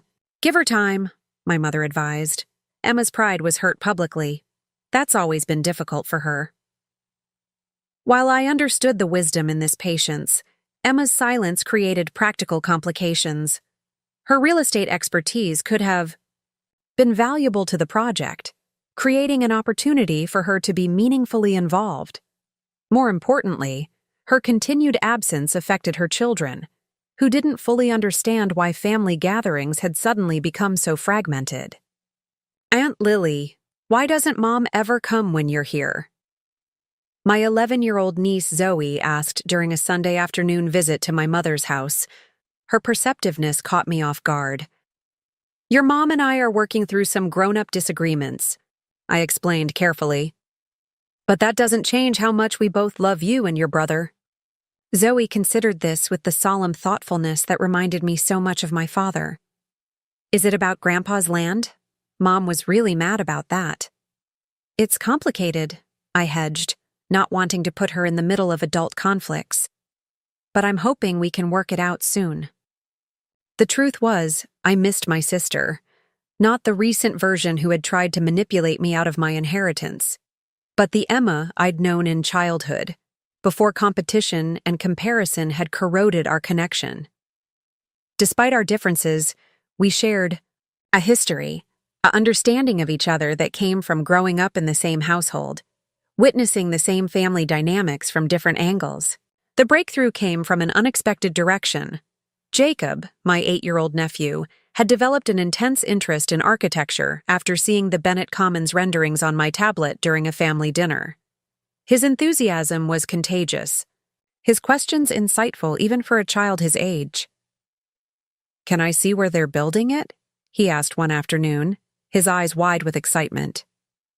"Mom said it's where Grandpa's old land is, but I don't remember what it looks like." I glanced at my mother, who nodded encouragingly. "I think that would be fine, as long as your mom doesn't mind." Jacob's face fell slightly. "She probably won't want to go." "Why don't I ask her?" I suggested, seizing the opportunity. "This is about you seeing something that interests you. Adults can set aside their disagreements for that." To my surprise, when I texted Emma about taking Jacob to see the construction site, she responded almost immediately. That would be good for him. He hasn't stopped talking about buildings since. He saw your plans. I can drop him off Saturday morning. Her response, while cool and practical, was the first direct communication we'd had in nearly 2 months. I took it as a positive sign, a small crack in the wall of silence she'd constructed. Saturday morning arrived with perfect autumn weather, crisp air, golden sunshine, and leaves beginning to turn vibrant shades of red and gold. I'd arranged for the site foreman to give us a special tour, complete with hard hats and safety vests, sized for both adults and children. When Emma's SUV pulled into my mother's driveway, I braced myself for a tense handoff. Instead, Emma emerged from the driver's side, dressed casually in jeans and a light jacket. "Mind if I join?" she asked. Her tone carefully neutral. "Jacob's been so excited about this, I thought I should see what all the fuss is about." I masked my surprise with a smile. "Of course. We've got extra safety gear." Jacob bounced between us, oblivious to the undercurrents of tension, as he chattered about the excavator he hoped to see in action. My mother watched from the porch, her expression cautiously hopeful as we loaded into my rental car. The drive to the construction site was filled with Jacob's enthusiastic questions, creating a buffer that made the silence between Emma and me less uncomfortable. As we parked near the temporary construction office, I noticed Emma studying the landscape with professional interest. "It's got good elevation," she observed as we walked toward the foreman's trailer. "The views from the upper floors will be impressive." "That's what Dad always said," I replied, encouraged by her neutral commentary. He thought it was one of the property's best features. Emma nodded but said nothing more as we met with Hector, the foreman, who delighted Jacob with his extensive knowledge of construction equipment and processes. As our tour progressed, moving from the foundation work for the community center to the area marked for the first residential units, I noticed Emma's expression gradually shift from neutral observation to genuine interest. "You're incorporating a lot of green space," she noted as Hector showed us the landscaping plans. "More than most developments would allocate." "It was important to Dad," I said. "He always talked about balancing growth with preservation." Emma's eyes met mine briefly, something unreadable flickering in her expression before she returned her attention to Jacob, who was asking Hector detailed questions about how the geothermal heating system would work. The tour concluded with a visit to the temporary platform that had been constructed to display the full site model. Standing there with the property spread out before us, the autumn sun highlighting the natural contours of the land, I felt a surge of pride and purpose. This was exactly what my father had envisioned: development that respected the land's natural features while creating something useful and sustainable for the community. "It's really something," Emma said quietly, standing beside me while Jacob continued his animated conversation with Hector a few yards away. "Not what I expected." "What did you expect?" I asked, keeping my tone conversational rather than challenging. She shrugged slightly. "Something more corporate, I guess. This feels more integrated with the town, more considerate of what's already here." "That was the goal," I acknowledged. "To build something that belongs here, not something imposed on the community." We stood in silence for a moment, watching as Jacob meticulously examined every detail of the site model. "He might have a future in architecture or engineering," I observed. "He asks really insightful questions." Emma smiled, the first genuine smile I'd seen from her in months. "He's been drawing buildings nonstop since he saw your plans. His teacher called last week to ask what sparked his sudden interest. Apparently, he's been designing his own community center during math class." The shared pride in her son created a momentary bridge between us, a reminder of connections that existed beyond our recent conflicts. As we prepared to leave, Emma surprised me again. "Would you have time for coffee before you head back to your hotel? There's something I'd like to discuss." "Sure," I agreed, cautiously optimistic about her initiative. "Mom can take Jacob back to the house if that works for you." Emma nodded, and we arranged the logistics with minimal awkwardness. 30 minutes later, we were seated across from each other at Westridge Coffee, a local cafe we'd both frequented since high school. The familiar environment seemed to ease some of the tension between us. "Jacob loves the project," Emma said after our drinks arrived. "He hasn't been this excited about anything since before the divorce." "He's got a good eye," I replied. "And he asks great questions." Emma wrapped her hands around her mug, her expression turning more serious. "Seeing the actual plans today, walking the property, it's different than I imagined. More thoughtful." She paused, seeming to choose her words carefully. "I may have reacted to the situation without fully understanding what you were trying to create." It wasn't quite an apology, but from Emma, it was significant, an acknowledgement that her opposition had been based on incomplete information and personal bias. "I appreciate you saying that," I said simply, not wanting to push for more than she was ready to give. She nodded slightly, then looked directly at me. "Is there still room for local input on the commercial spaces? Because I've been thinking about the kinds of businesses that might thrive there, given the neighborhood demographics."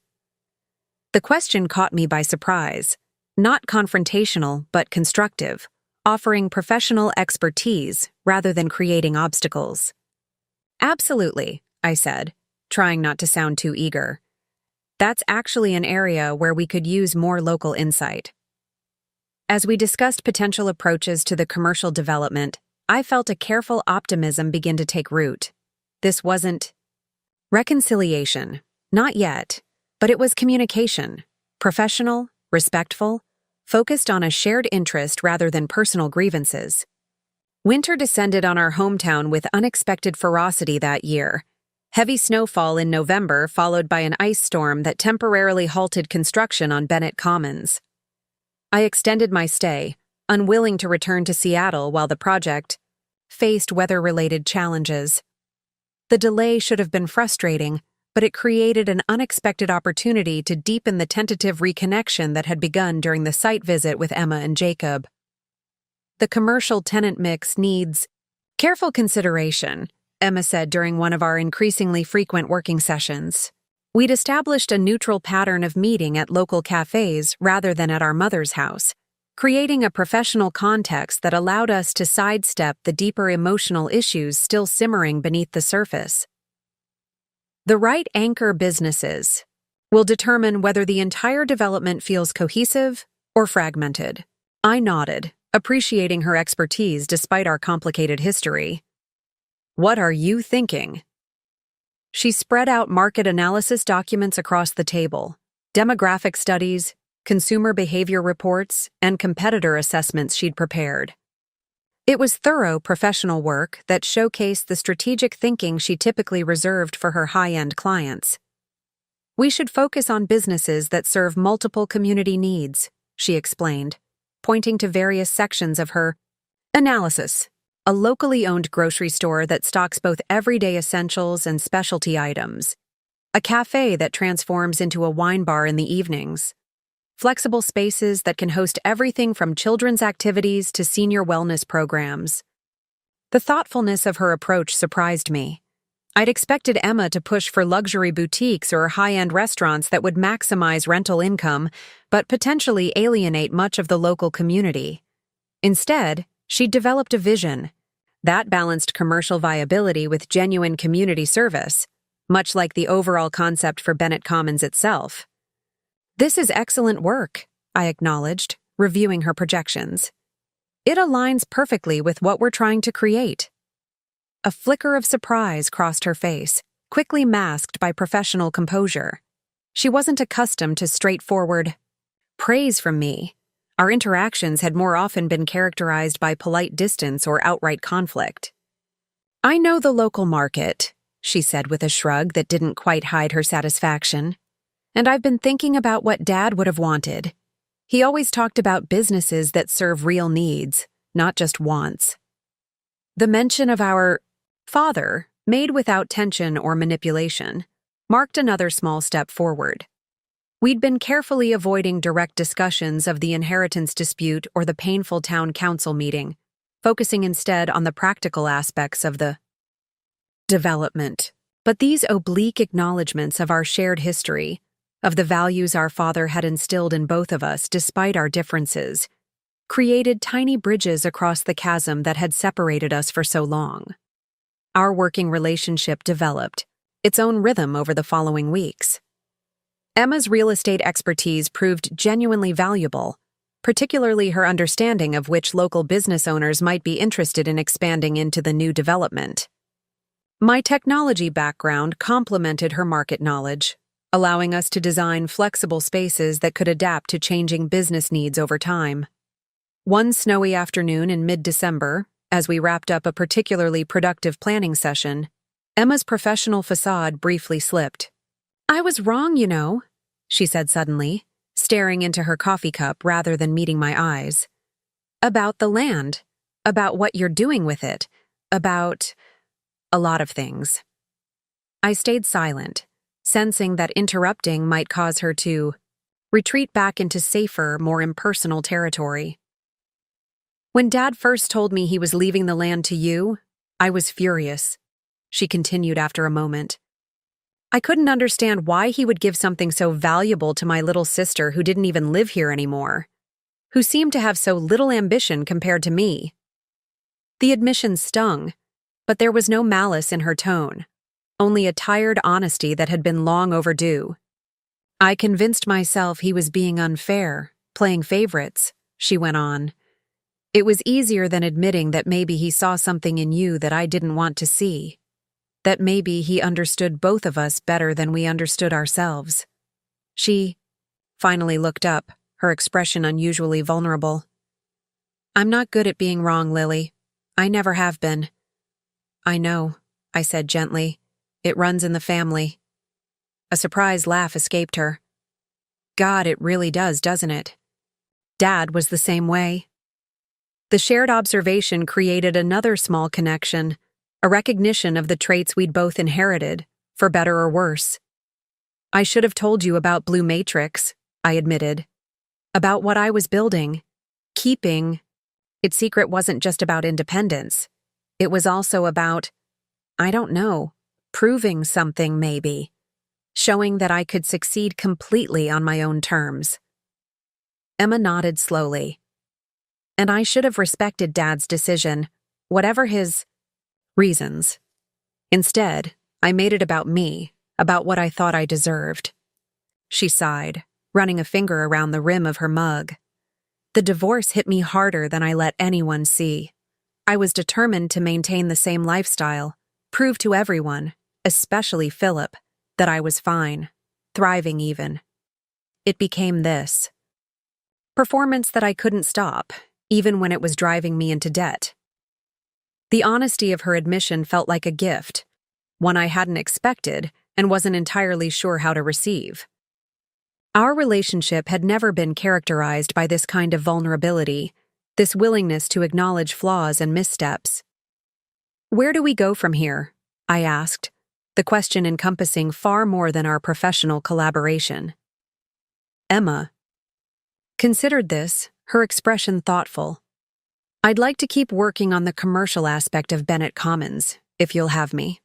Not as a favor or charity, but because I genuinely think I can add value." "You already have," I assured her. "Your market analysis alone has saved us months of research." She nodded, a tentative smile forming.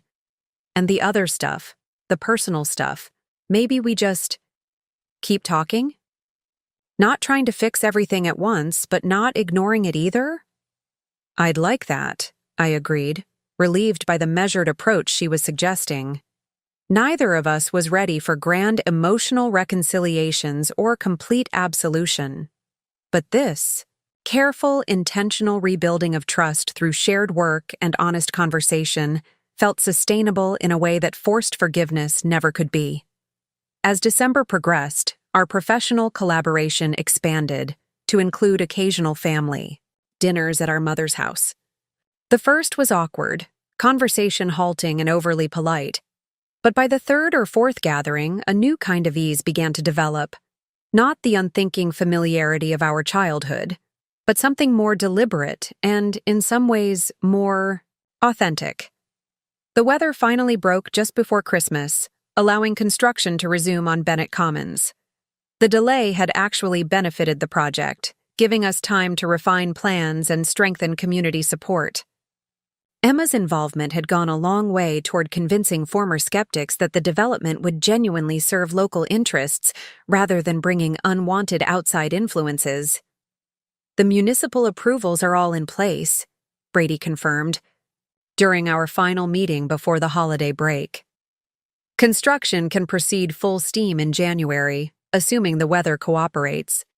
"That's excellent news," I said, gathering the signed permits. "We're still on track for a fall completion date for Phase 1. As I left City Hall, I found Emma waiting by my car, bundled against the cold in a practical parka rather than the designer wear she would have insisted on just months earlier.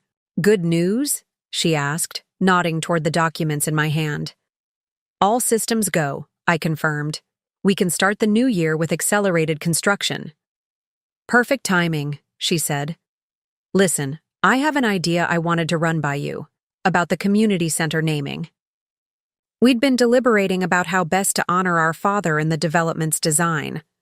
The current plans called for the main community building to be named Thomas Bennett Center for Innovation, but Emma had expressed concerns that it sounded too formal, too corporate for a man who had been known for his approachable, practical nature.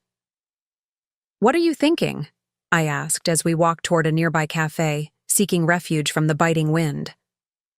"Bennett Family Innovation Center," she suggested once we were settled with steaming cups of hot chocolate. "It honors Dad while acknowledging that this is about more than just one person's legacy. It's about the values he instilled in his family, the vision we're all now part of creating together." The suggestion caught me by surprise, not because of the idea itself, which was excellent, but because of the shift it represented in Emma's thinking. For months, even after beginning to work together, she had framed the project as Lily's development, or Dad's land. This was the first time she had positioned it as a shared family endeavor, something that connected all of us rather than dividing us. "I think that's perfect," I said sincerely. "It captures exactly what we're trying to build." Emma smiled, a genuine expression free from the calculation I'd grown accustomed to seeing. "I was hoping you'd like it. Mom does too. I ran it by her yesterday." "You two have been talking about the project?" I asked, surprised again. Their relationship had been strained since the town council meeting where our mother had publicly supported my vision over Emma's objections. Emma nodded, looking slightly self-conscious. We've been meeting for coffee once a week, talking through a lot of things. Family history, patterns we've fallen into. It's been uncomfortable, honestly, but necessary. I'm glad, I said, meaning it completely. For both of you. She's different now, Emma observed. More direct, less worried about keeping the peace at all costs. It's strange sometimes, but also kind of refreshing. I understood exactly what she meant. Our mother's newfound willingness to speak difficult truths rather than smooth over conflict had fundamentally altered the family dynamic, creating space for more authentic, if occasionally uncomfortable, interactions between all of us. As Christmas approached, I found myself looking forward to the holiday for the first time in years. Previously, family gatherings had been exercises in performative harmony, everyone playing assigned roles while carefully avoiding any topics that might disrupt the facade of perfect familial happiness. This year promised something different, not perfection, but honesty. Not unbroken harmony, but the more complex music of individuals learning to accommodate each other's authentic selves. The morning of Christmas Eve, I woke to an email notification that momentarily took my breath away. The final acquisition offer from Wentworth Capital had arrived. After months of negotiation, they had accepted all our terms. Strategic investment rather than complete acquisition, maintaining our existing leadership team, creating the new community development division with significant resource allocation. The attached documents included the final valuation. Blue Matrix Solutions, the company I had built from nothing, was now officially worth $7 million. The final valuation of Blue Matrix felt like a vindication, not just of my business acumen, but of the quiet, methodical approach I'd taken throughout my life. In a world that often rewarded flash over substance, immediate results over patient building, I had created something of lasting value through persistence and vision. I forwarded the documents to Dominic with a simple message. We did it. His response came within minutes. Never doubted you for a second, boss. Seattle office celebrating with champagne at noon. Join via video? I smiled at the thought of my team, celebrating across the country, pictured the sleek conference room filled with the brilliant, dedicated people who had helped build Blue Matrix from concept to thriving enterprise. Wouldn't miss it for the world, I replied. Before joining the video celebration, I took a moment to call my mother. The deal went through, I told her when she answered. Final valuation came in even higher than we anticipated. Oh, Lily, that's wonderful. Her genuine enthusiasm warmed me. Will you still be able to make it for Christmas Eve dinner? The kids are so excited to see you. Absolutely, I assured her. I just need to join a video call with my team at noon. Then, I'll head over to help with preparations. Christmas Eve dinner had always been a Bennett family tradition, the one holiday ritual that remained constant throughout our childhood and into adulthood. This year carried special significance as the first since my father's passing and the first since our family's painful conflicts and tentative reconciliation. The video call with the Blue Matrix team was joyful chaos. 30-plus employees raising glasses from the Seattle office while I joined from my hotel room, everyone talking over each other in their excitement. Dominic eventually called for quiet, raising his glass in a more formal toast. To Lily Bennett, he said, his expression unusually solemn, who taught us all that success doesn't have to come at the cost of integrity, that leadership can be quiet but profound, and that the best innovations serve real human needs rather than creating artificial ones.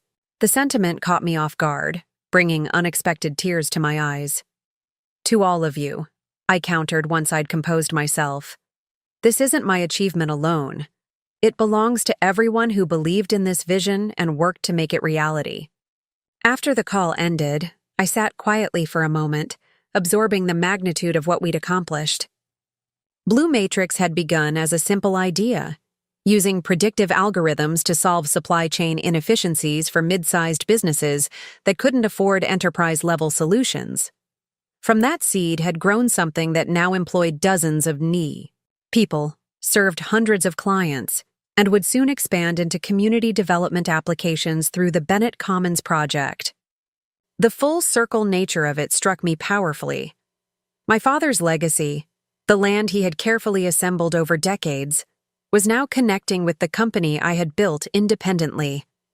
The values that had guided both endeavors were remarkably similar: patient building, practical problem solving, creating something of lasting benefit rather than quick profit. As I packed the few belongings I'd need for the next couple of days at my mother's house, my phone buzzed with a text from Emma. "Heard the big news from Mom. Congrats, sis. Well earned." The simple acknowledgement meant more coming from Emma than effusive praise would have from anyone else. Throughout our childhood and early adulthood, she had rarely recognized my achievements, always quick to minimize or dismiss anything that might shift attention from her own accomplishments. This straightforward recognition, free from qualifiers or comparisons, felt like another small step in our healing process. My mother's house glowed with warmth as I approached that evening, windows illuminated against the early winter darkness, the front door adorned with the same simple pine wreath she had hung every Christmas for as long as I could remember. Inside, the familiar scents of cinnamon, pine, and roasting turkey created an immediate sense of homecoming. "There she is," my nephew Jacob exclaimed as I entered, running to greet me with an enthusiasm that warmed my heart. "Aunt Lily, can I show you my designs? I made a whole new building for Bennett Commons." "Absolutely," I assured him, setting down my overnight bag. "Let me say hello to everyone first, then you can show me everything." The living room was filled with family, my mother arranging holly sprigs in a crystal vase, Emma helping Zoe hang the last of the ornaments on the Christmas tree, my brother-in-law's parents chatting by the fireplace. The scene was both familiar and new, traditional elements blending with a different emotional atmosphere than previous holidays had carried. "The woman of the hour," my mother said warmly, embracing me. "Congratulations on your company's success, darling. Your father would have been so proud." "He would have been proud of all of this," I replied, gesturing to encompass the room. Not just the holiday decorations, but the family gathering in genuine rather than performative harmony. Emma approached next, her hug brief but sincere. 15.7 million, she murmured, shaking her head with a mixture of disbelief and admiration. "And to think I assumed you were barely making ends meet in middle management." "Appearances can be deceiving," I replied with a slight smile. "Something I think we've both learned this year." She nodded, acknowledging the truth in that observation. "Jacob's been drawing building plans all afternoon, waiting to show you. He's quite serious about becoming an architect now." "I can't wait to see them," I said, genuinely looking forward to my nephew's creative efforts. His interest in the Bennett Commons project had become a bridge between Emma and me, a shared point of connection unmarred by our complicated history. The evening unfolded with a naturalness that had been absent from family gatherings for years. Conversation flowed easily, touching on everything from Bennett Commons developments to Blue Matrix's expansion to Jacob's architectural ambitions and Zoe's recent science fair victory.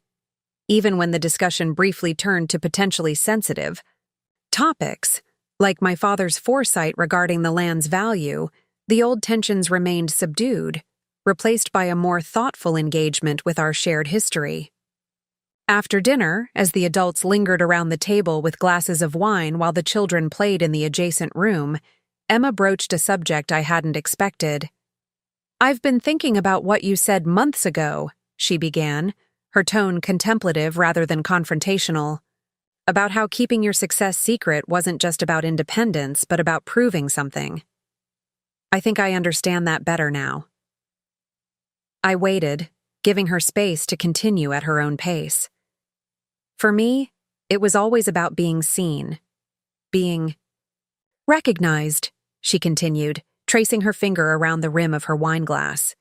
Dad's approval, Mom's attention, recognition from clients, envy from friends.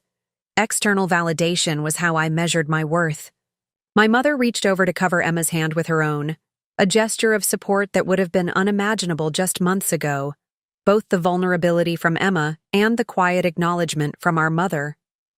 When I saw what you'd built, this successful company no one knew about, not even family, it challenged everything about how I'd structured my life, Emma admitted. You created this incredible thing without anyone watching, without seeking approval at each step. I couldn't comprehend it at first. We're different people, I said simply. We always have been. Yes, but I think Dad understood that in ways I'm just beginning to, she replied. He knew I needed different things from him than you did. He gave me constant encouragement because I required it. He gave you space and independence because that's what you thrived on. My mother nodded slowly. Tom was more perceptive than I often gave him credit for. He saw patterns in behavior, in relationships, that I missed completely. He saw potential in both of us, I agreed. Just different kinds of potential that needed different kinds of nurturing. As the conversation continued, I realized we were engaging with our family history in a new way, not through the lens of competition or grievance, but with a genuine attempt to understand the dynamics that had shaped us, for better and worse. It wasn't perfect reconciliation, not yet. But it was honest reckoning, the necessary foundation for authentic healing. Later that night, after the children had been tucked into bed with promises that Santa would indeed find them at their grandmother's house, I joined my mother on the back porch. Despite the winter chill, she had always loved sitting outside on Christmas Eve, watching the stars while sipping her traditional glass of port. I keep expecting to see your father come around the corner with more firewood, she said softly as I took the seat beside her, especially on nights like this. I know, I acknowledged. I feel his absence too, but also his presence in strange ways. In the land development, in conversations about values and legacy. She nodded, her profile illuminated by the soft glow from the kitchen windows. He would be pleased with how things are unfolding, not just the projects, though he would certainly approve of those, but with how the three of us are finding our way back to each other. It hasn't been an easy road, I observed. The worthwhile ones rarely are, she replied, echoing one of my father's favorite sayings. After a comfortable silence, she added, I owe you an apology, Lily. One I should have offered months ago. For what, specifically? I asked, not unkindly but genuinely curious about which aspect of our complicated history she was addressing. For never truly seeing you, she said simply. For assuming your quietness meant you needed less attention, less support, less recognition than your sister. For not asking the right questions about your life, your work, your dreams. The directness of her apology, free from excuses or qualifications, reflected the new honesty that had been developing between us since the town council meeting. I accepted early on that Emma required more active parenting, I told her. She needed the spotlight in ways I didn't. It wasn't that I didn't want your attention. I just found other ways to define myself when it wasn't readily available. My mother's eyes glistened with unshed tears in the dim light. But that's just it. You shouldn't have had to. A child shouldn't need to be demanding to receive equal consideration. I reached over to take her hand, finding it cold despite her gloves. We can't rewrite the past, Mom, but we can acknowledge it honestly and build something better going forward. She squeezed my hand in silent agreement, and we sat together, watching our breath form small clouds in the winter air, the vast, starry sky stretching above us. In that quiet moment, I felt my father's presence more strongly than I had since his passing, not as a sharp pang of grief, but as a gentle certainty that he would approve of this careful, honest rebuilding of family bonds. Christmas morning brought the chaotic joy of children opening presents, followed by a lazy breakfast that stretched into midday. As we cleared away the dishes, Emma approached me with an envelope. "I was going to wait until later," she said, uncharacteristically hesitant, "but this feels like the right moment." I opened it to find a formal letter on her real estate company letterhead, offering her services as commercial leasing manager for Bennett Commons at a standard industry rate. "You're applying for a job?" I asked, surprised. She nodded, maintaining steady eye contact despite her evident nervousness. "A real position, based on merit and expertise. No family favors, no entitlement. I want to earn my place in this project." The formality of the approach, a proper business proposal rather than an assumption of inclusion, represented perhaps the most profound shift in our relationship. Emma was acknowledging boundaries, recognizing that involvement in the project would be based on contribution rather than familial obligation. "I'll need to review this with the development team," I said, maintaining the professional tone she had established. "But speaking personally, I think your qualifications are excellent, and your knowledge of the local market would be an asset to the project." Relief and satisfaction flickered across her face. "That's all I'm asking for. Fair consideration." "You'll have it," I promised, folding the letter carefully and tucking it into my pocket. "Merry Christmas, Emma." "Merry Christmas, Lily," she replied, a genuine smile softening her features. "It's going to be an interesting year." The year that followed was indeed interesting, challenging, transformative, and ultimately rewarding, in ways I couldn't have anticipated that Christmas morning. Winter gave way to spring, bringing accelerated construction on Bennett Commons and strategic expansion at Blue Matrix. My life settled into a new rhythm, dividing time between Seattle and my hometown, between CEO responsibilities and development oversight. Emma joined the Bennett Commons team officially in February after a formal interview process that included other candidates, her insistence, not mine. She wanted to earn the position on merit alone, to prove to herself as much as to others that she could succeed without leveraging family connections. The commercial spaces became her domain, and she approached the work with unexpected diligence and creativity. "We've secured commitments from 17 local businesses," she reported during an April project meeting, her carefully organized presentation reflecting hours of behind-the-scenes work. "Including that organic grocery cooperative you wanted for the anchor space." "That's impressive," I acknowledged, genuinely surprised by her success with the cooperative, which had initially been hesitant to expand beyond their original location. "How did you convince Harvest Community to sign on?" Emma smiled, a flash of her old confidence but without the accompanying arrogance. "I listened to their concerns about maintaining their values while scaling up. Then I connected them with that sustainable business consultant you work with in Seattle. Together, we developed a growth model that preserves their cooperative structure while allowing for expansion."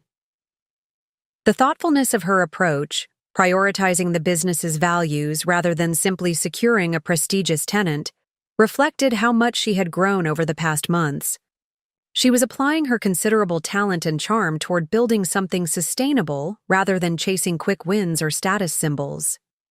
Our mother had found her own place in the project, coordinating community outreach for the educational programs that would operate from the Bennett Center. Her decades of volunteer work had given her connections throughout the town's social services, schools, and civic organizations, relationships that proved invaluable as we developed programs to serve real community needs.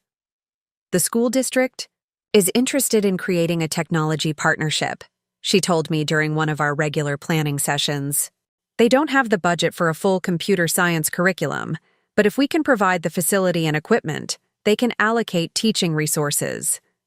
These collaborations, Emma handling commercial development, my mother coordinating educational partnerships, me overseeing the overall project while running Blue Matrix, created a balance that played to each of our strengths. We were building something together, each contributing in meaningful ways without competing for control or recognition. The groundbreaking ceremony for the Bennett Family Innovation Center in late May drew hundreds of community members. Standing on the temporary platform with Emma and my mother flanking me, I felt a profound sense of rightness, not just about the project itself, but about the healing that had occurred within our family to make this moment possible. Before we officially break ground, I said, addressing the gathered crowd, I want to acknowledge that this project represents more than just a development. It embodies values my father lived by, investing in community, building for the long term rather than quick profit, and creating opportunities for others to grow. I glanced at my mother and Emma, both watching attentively from their seats on the platform. It also represents a family legacy that has evolved through collaboration, through each of us contributing our unique strengths toward a shared vision. The Bennett Family Innovation Center will carry forward not just my father's name, but the values he instilled in all of us. As I handed ceremonial shovels to my mother and Emma, inviting them to join me for the symbolic turning of earth, we caught the glimmer of tears in my mother's eyes. Emma, ever more comfortable with public emotions than either my mother or I, didn't bother hiding hers, squeezing my hand briefly before we stepped forward together. Local media coverage of the event emphasized the family story behind the development, not the conflict that had initially divided us, but the collaboration that had ultimately brought us together. Bennett Women Carry Forward Family Legacy, read one headline, accompanied by a photo of the three of us with shovels in hand, standing on the land my father had so carefully assembled over decades. Summer brought both progress and challenges. Construction delays due to supply chain issues, ironically, the very problem Blue Matrix's software had been designed to mitigate, pushed back completion dates for several key structures. Emma's careful tenant relationships were tested when projected move-in dates had to be adjusted. My time was stretched increasingly thin between Seattle and hometown responsibilities. You need to delegate more, Dominic advised during a late-night strategy session in the Seattle office.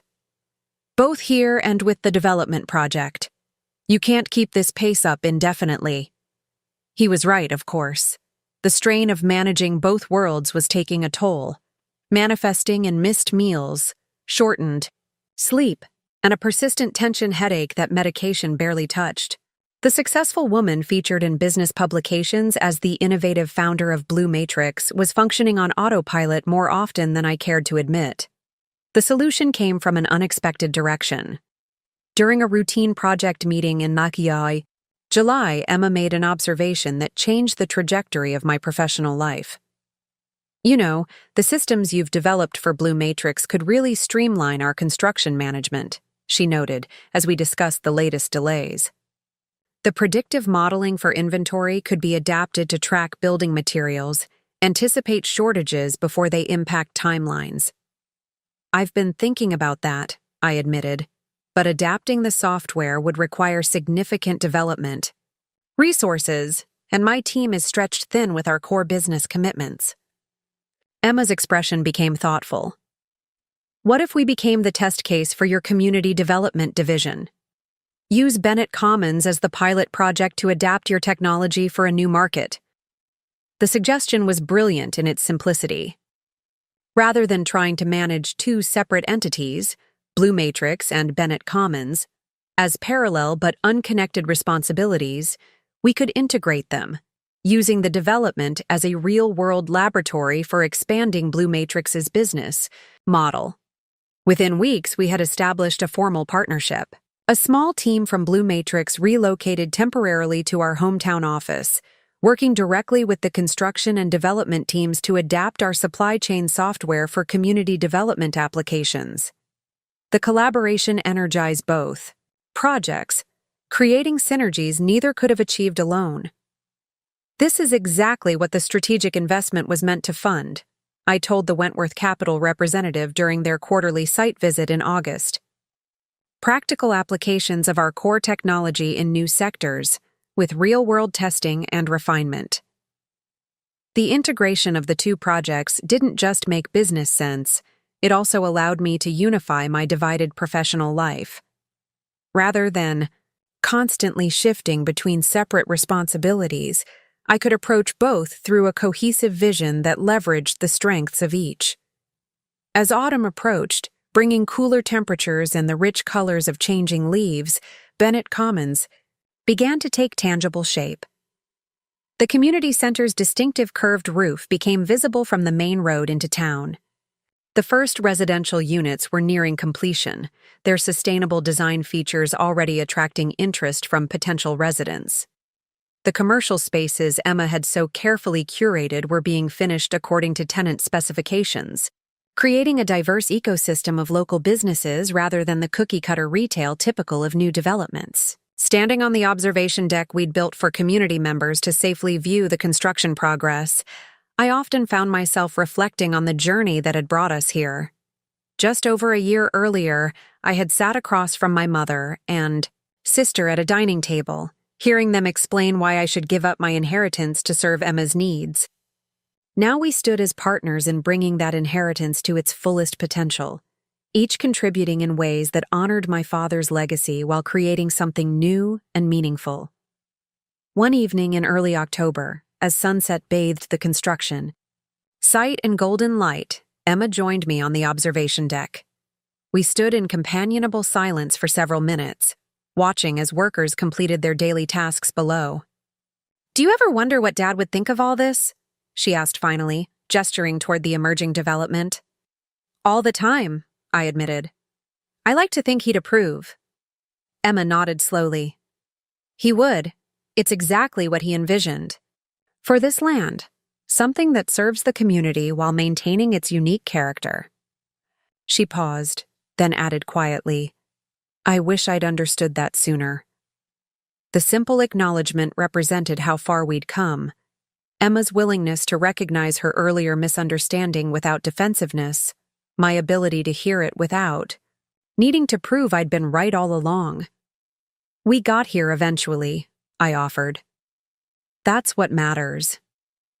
She smiled slightly, her gaze still fixed on the construction activity below. "You know, for years I thought I had to be the successful one, the high achiever who carried forward Dad's legacy.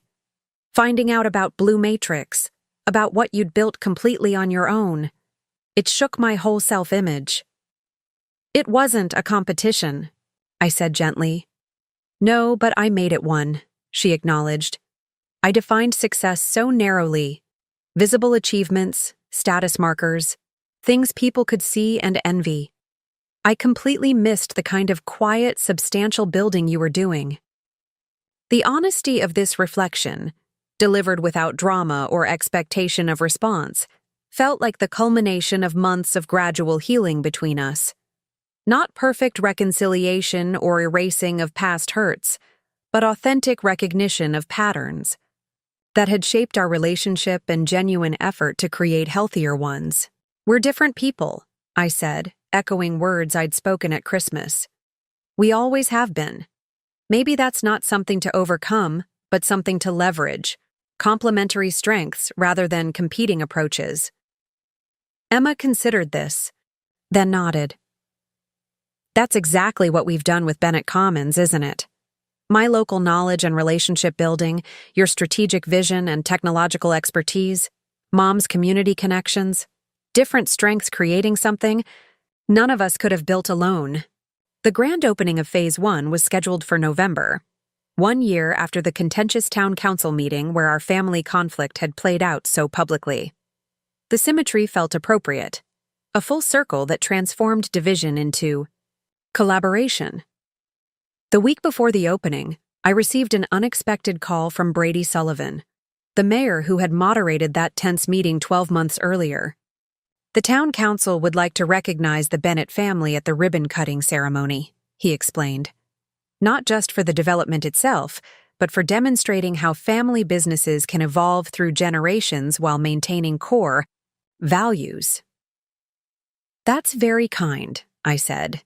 "But Emma and I have been careful to keep the focus on the community benefits of the project, not on our personal story." "That's precisely why the recognition is warranted," Brady countered. "Your family has created something that genuinely serves this town's needs while honoring its character. That deserves acknowledgement. After consulting with Emma and my mother, I accepted the council's proposal. We agreed that any recognition should emphasize the collaborative nature of the project, not just within our family, but with the broader community whose input had shaped everything from the architectural design to the educational programs planned for the center. The morning of the grand opening dawned clear and crisp, perfect November weather that showcased the fall colors still clinging to trees throughout the development. The ceremony was scheduled for midday, allowing maximum community attendance.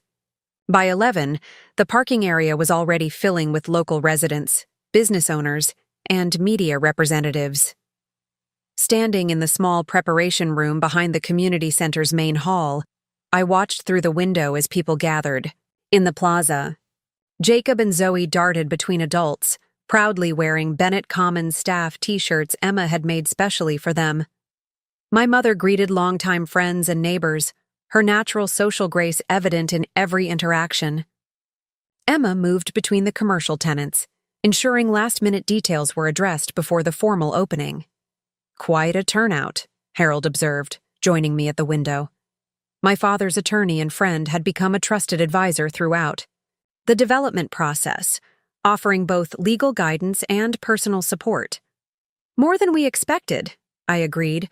"It's heartening to see so much community interest." Harold nodded, his expression contemplative. "Thomas would be proud, not just of what you've built, but of how you've built it, with integrity, vision, and ultimately together." "It wasn't always together," I reminded him, thinking of the painful months of conflict before reconciliation began. "No," he acknowledged, "but families rarely move in perfect unison. What matters is finding your way back to shared purpose, even if the path there has detours." The wisdom of his observation stayed with me as we moved to the main hall for the ceremony. The space was filled beyond capacity, with community members standing along the walls and spilling out into the adjacent corridor. Brady welcomed everyone, his genuine enthusiasm for the project evident in every word. "Today marks not just the opening of a development," he told the gathered crowd, "but the beginning of a new chapter for our community. Bennett Commons represents the best kind of growth, thoughtful, sustainable, and deeply rooted in local values."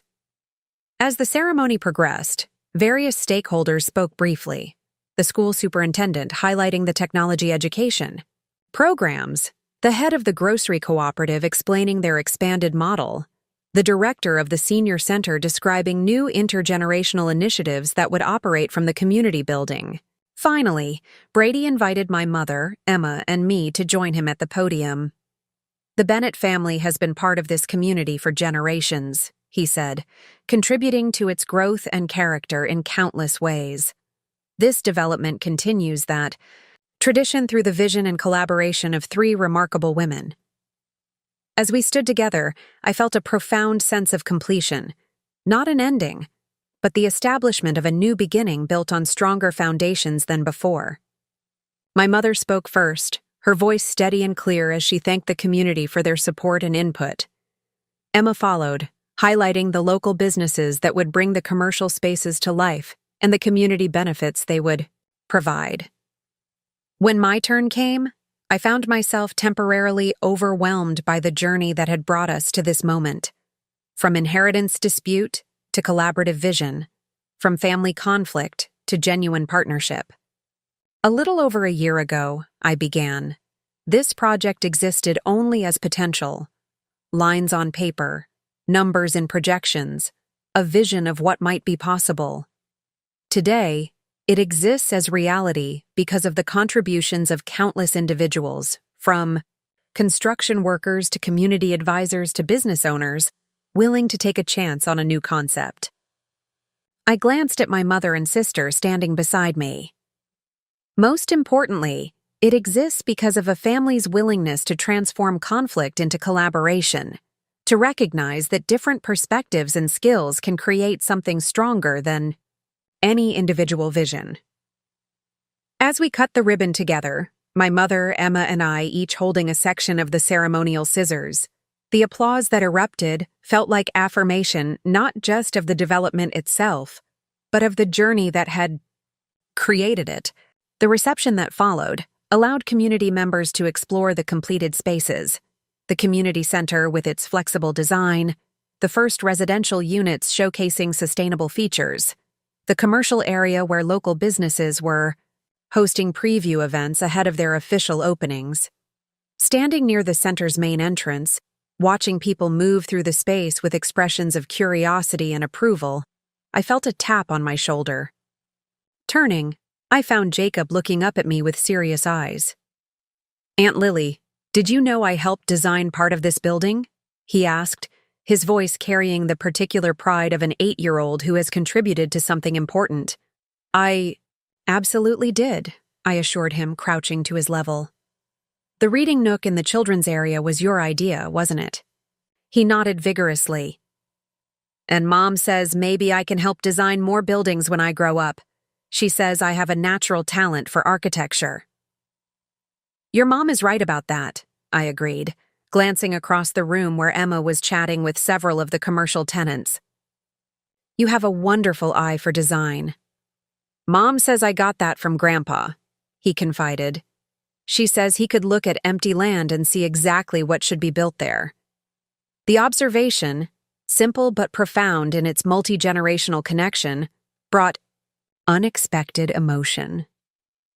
My father's legacy lived on not just in the physical development that bore his name, but in the talents and values passing to the next generation. As the afternoon progressed into evening, the formal ceremony gave way to a community celebration, with food from local vendors, music from a hometown band, and the particular warmth that comes from shared accomplishment. I circulated through the crowd, accepting congratulations and feedback with equal appreciation, noting ideas for Phase 2 adjustments based on initial community responses. Eventually, I found a quiet moment alone in the small garden area behind the community center, a peaceful space designed for reflection, with benches positioned to catch both morning and afternoon light. The landscaping was still new, plants not yet grown to their intended size, but the bones of the design were evident, a space that would mature and evolve over years, becoming more beautiful with time. "There you are," my mother said, joining me on the bench. "Taking a breather from all the excitement?"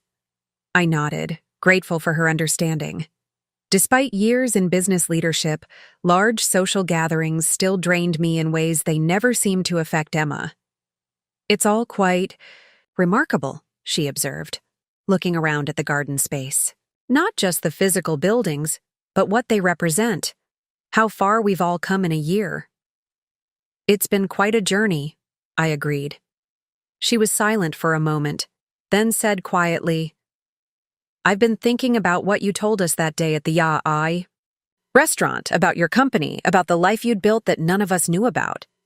At first, I felt hurt that you'd kept so much from us.